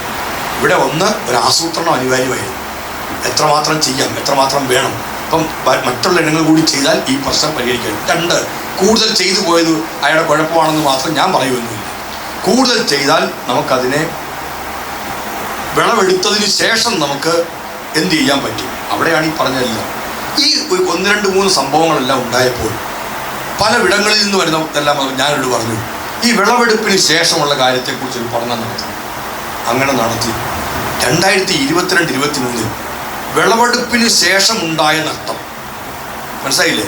ഇപ്പം മഴയോ വല്ലതും പെയ്തും അല്ലെങ്കിൽ മലയിടിച്ചിലുണ്ടായും നഷ്ടപ്പെടുന്നതല്ല, വിളവെടുത്തു, നല്ലത് പാകമായത് വിളവെടുത്തതിന് ശേഷം ഉണ്ടായ നഷ്ടം, ഒരു വർഷം ഉണ്ടായ നഷ്ടം എന്ന് പറയുന്നത് 1507 കോടി രൂപയാണ്. കേരളം ഇതുവരെ കണക്ക് കൂട്ടാത്ത ഒരു കാര്യമാണ്. അതിൽ കൃഷിക്കാരും വന്ന നഷ്ടം എത്രയാണ്. ഇപ്പം ഞാൻ പഴയ കുമ്പളങ്ങ ഞാൻ ഉണ്ടാക്കി, എൻ്റെ കയ്യിൽ നിന്ന് കുമ്പളങ്ങ പ്രസിഡന്റ് വാങ്ങിച്ചു, അത് നഷ്ടപ്പെട്ടു പോയെങ്കിൽ അങ്ങനെ നഷ്ടം, അല്ലെ ബാങ്കിന് നഷ്ടം, എൻ്റെ നഷ്ടം. കർഷകൻ്റെ കയ്യിൽ എത്ര നഷ്ടം വന്നു? 1147 കോടി രൂപ കേരളത്തിൽ കൃഷിക്കാരനുണ്ടായ നഷ്ടമാണ്. ഈ നഷ്ടം പരിഹരിച്ചിരുന്നെങ്കിൽ അത്രയും കൂടി നമ്മുടെ സബ്സിഡി കണക്കിലാണ്, അത്രയും കൂടി കർഷകൻ്റെ വരുമാനത്തിലേക്ക് വരികയാണ്. എങ്ങനെ പരിഹരിക്കാൻ പറ്റും? അവിടെയാണ് ഈ 100 ടൺ ശേഷിയുള്ള ഈ ഫ്രീസിംഗ് യൂണിറ്റ്, ഇവരുടെ വാന്, മൂല്യവർദ്ധിത ഉൽപ്പന്നങ്ങൾ, പാല, സാന്തോ, ഓരോ ഇടങ്ങളിലും നമുക്ക് ഇടപെടണം. ഇക്കാര്യത്തിൽ വിളവെടുപ്പാനന്തര നഷ്ടം കുറച്ചു കൊണ്ടുവന്നാൽ അത്രയും പൈസ കർഷകന്റെ കയ്യിലേക്ക് അധികമായി കിട്ടുന്നിടത്തേക്ക്. അതിന് ഇതാണ്, വേറെ കുറുപ്പുകളൊന്നും പറയുന്നില്ല. ഗവൺമെൻറ് വേറെ ഇങ്ങനെ കൊടുക്കാനല്ല, അവിടെ ഇത് സംഭരിക്കണം. ഒരുപാട് ഉൽപ്പന്നം ഉണ്ടാക്കാൻ പറ്റും, അതെല്ലാം ഉണ്ടാക്കണം. വിപണനത്തിന് സംവിധാനം ഉണ്ടാവണം. പാലാ സാന്തോം ഞാൻ പറയുന്നു, കോട്ടയം ടൗണിലേക്ക് നമുക്ക് പോകണം. കോട്ടയം ടൗണിൽ നമുക്ക് കട പോകണം. ആ ഉൽപ്പന്നത്തിൻ്റെ വിൽപ്പനയിലൂടെ നമുക്കതിനെ കൊണ്ടുപോകണം. കൂടുതൽ ഉൽപ്പന്നം വരും. അപ്പോൾ ഇവരുടെ ഉൽപ്പന്നം നമുക്ക് അവിടേക്ക് നമുക്ക് കൂടുതൽ പോകുന്ന നല്ല പരസ്യം കൊടുക്കണം. അതിനകത്ത് സോഷ്യൽ മീഡിയ അടക്കമുള്ള ഇടങ്ങളിലൂടെ നമുക്കതെല്ലാം കൊടുത്ത് അത് കൊണ്ടുപോകും. ഞാൻ കൂടുതൽ പറയുന്നില്ല. ഞാൻ 2-3 വാചകങ്ങൾ പറഞ്ഞു. പക്ഷേ എനിക്ക് നീരൂർ ഫാർമർ പ്രൊഡ്യൂസർ കമ്പനിയുടെ ഈ കാര്യമെല്ലാം മനസ്സിലിട്ടിങ്ങനെ ഓർത്തപ്പോൾ ഞാൻ അത് പറഞ്ഞു എന്നുള്ളത് മാത്രമേ ഉള്ളൂ. വൈകി വന്ന് അത്രയും പറയാൻ പോലും പാടില്ലാന്ന് എനിക്ക് ഉത്തമ ബോധ്യമുണ്ടായിരുന്നു. നീണ്ടുപോയെങ്കിൽ നിങ്ങൾ ക്ഷമിക്കുക. നീരൂർ സംഘത്തിന്, നീരൂർ കമ്പനിക്ക് എല്ലാവിധമായ ആശംസകളും നേരുന്നു. നമ്മളൊരു നല്ല ഇടപെടലുണ്ടെങ്കിൽ നമുക്ക് ഇനിയും കൂടുതൽ ഇതിൽ മുമ്പോട്ട് വയ്ക്കും. നീരൂരിന്, പാലായ്ക്ക് സംസ്ഥാന സർക്കാർ പ്രത്യേകമായ ഈ പരിഗണന എല്ലാം തുടർന്നും നൽകുന്നതായിരിക്കും എന്നുകൂടി അറിയിച്ചുകൊണ്ട് ഞാൻ യോഗം അവസാനിപ്പിക്കുന്നു. നമസ്കാരം.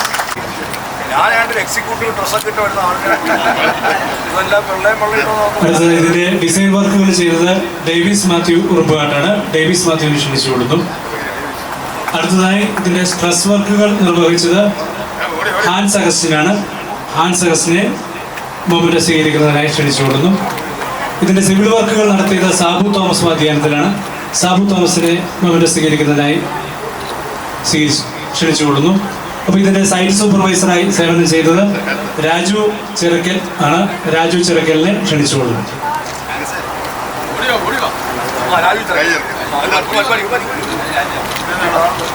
Thank you.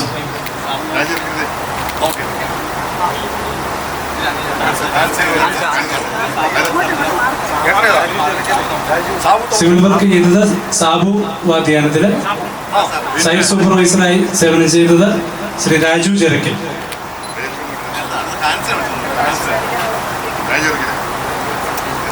സ്ട്രെസ് വർക്ക് ചെയ്ത ഹാൻസ് അഗസ്റ്റ്.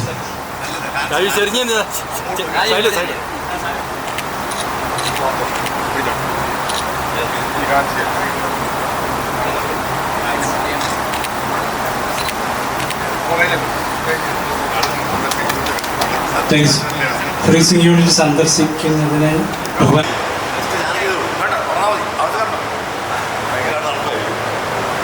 ആദരണീയനായ ബഹുമാനപ്പെട്ട കൃഷിമന്ത്രി ശ്രീ പ്രസാദ്, നമ്മുടെ ഈ സമ്മേളനം ഉദ്ഘാടനം ചെയ്ത ശ്രീ ജോസ് കെ മാണി MP, നമ്മുടെ ഇമ്പോർട്ട് ആൻഡ് എക്സ്പോർട്ട് സർട്ടിഫിക്കറ്റ് അതിൻ്റെ പ്രകാശനം നടത്തിയ Shri Francis George MP,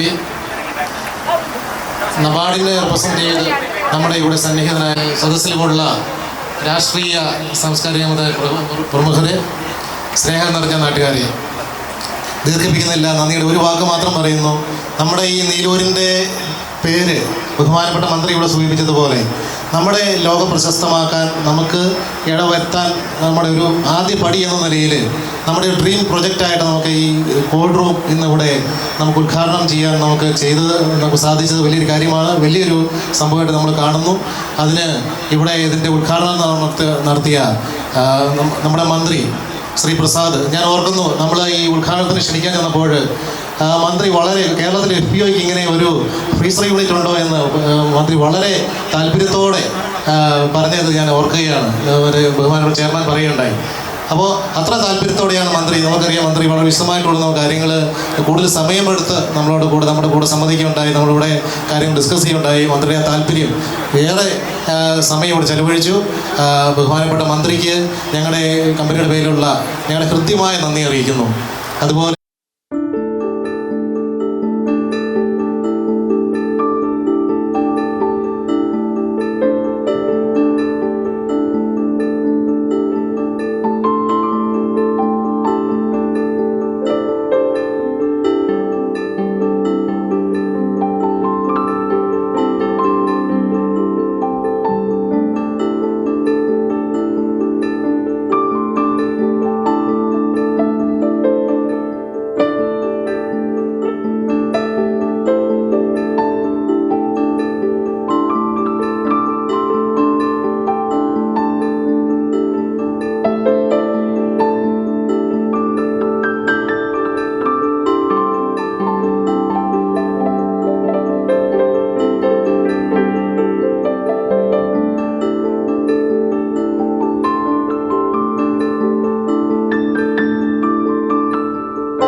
prompt engineering solution എന്നാണ് നമ്മുടെ കമ്പനിയുടെ പേര്. നമ്മൾ മിക്സറിൻ്റെയാണ് മെഷീൻസൊക്കെ ഔട്ട്ഡോർ. പിന്നെ നമ്മുടെ ഇൻഡോർ വന്നേക്കുന്നത് തെർമോഫിനിൻ്റെയാണ്. അപ്പം ഇത് ബ്ലാസ്റ്റ് എന്ന് പറഞ്ഞാൽ -40 ഡിഗ്രി, കോൾഡ് സ്റ്റോറേജ് -20 ഡിഗ്രിയാണ് ചെയ്യുന്നത്. പിന്നെ ആൻറ്റി റൂം വന്നത് +5. അപ്പോൾ ബ്ലാസ്റ്റ് ആണെങ്കിൽ നമുക്ക് ഒരു 2-3 മണിക്കൂർ സാധനം വെച്ച് കഴിഞ്ഞാൽ 2-3 മണിക്കൂറിൻ്റെ ടെമ്പറേച്ചറായി. വെക്കുന്ന ടെമ്പറേച്ചർ ഒരു കോർ ടെമ്പറേച്ചർ ഒരു -20 വരും. എന്നിട്ട് നമ്മളതെടുത്ത് നേരെ ഫ്രീസറിൽ വെക്കും. എന്നിട്ട് ആ -20 ഡിഗ്രി മെയിൻറ്റെയിൻ ചെയ്ത് വെക്കും. അങ്ങനെയാണ് നമ്മളതിൻ്റെ പ്രൊസീജിയർ. ഇതിന് പറയുന്ന ഈ സെക്ഷൻ പറയുന്നത് ഇത് ബ്ലാസ്റ്റ് ഫ്രീസർ. -40 വരുന്നത് ബ്ലാസ്റ്റ് ഫ്രീസറാണ്. അതെന്ന് വെച്ചാൽ ഇവരിവിടുന്ന് ഉണ്ടാക്കുന്ന മെറ്റീരിയൽസ് ഇത് ഒരു നോർമൽ ഒരു +20 ആയിരിക്കും. അതുകൊണ്ട് നമ്മൾ വെക്കുന്നത് ഇതിലാണ് ബ്ലാസ്റ്റ് ഫ്രീസർ വെച്ച് അത് ഫ്രീസ് ചെയ്ത് ചെയ്യുമ്പോൾ അതിൻ്റെ കോർ ടെമ്പറേച്ചർ -20 ആവും. എന്നിട്ടാണ് നമ്മളത് ഫ്രീസറിലോട്ട് വെക്കുന്നത്. ഫ്രീസറിൽ വെച്ചിട്ട് നമ്മൾ ആ ടെമ്പറേച്ചർ എത്ര വേണമെങ്കിലും നമുക്ക് മെയിൻറ്റെയിൻ ചെയ്ത് വെക്കാം. എത്ര നാൾ വേണമെങ്കിലും അതിനകത്തിരിക്കും. ടെമ്പറേച്ചർ നഷ്ടപ്പെടാതെ അതിനകത്തിരിക്കും.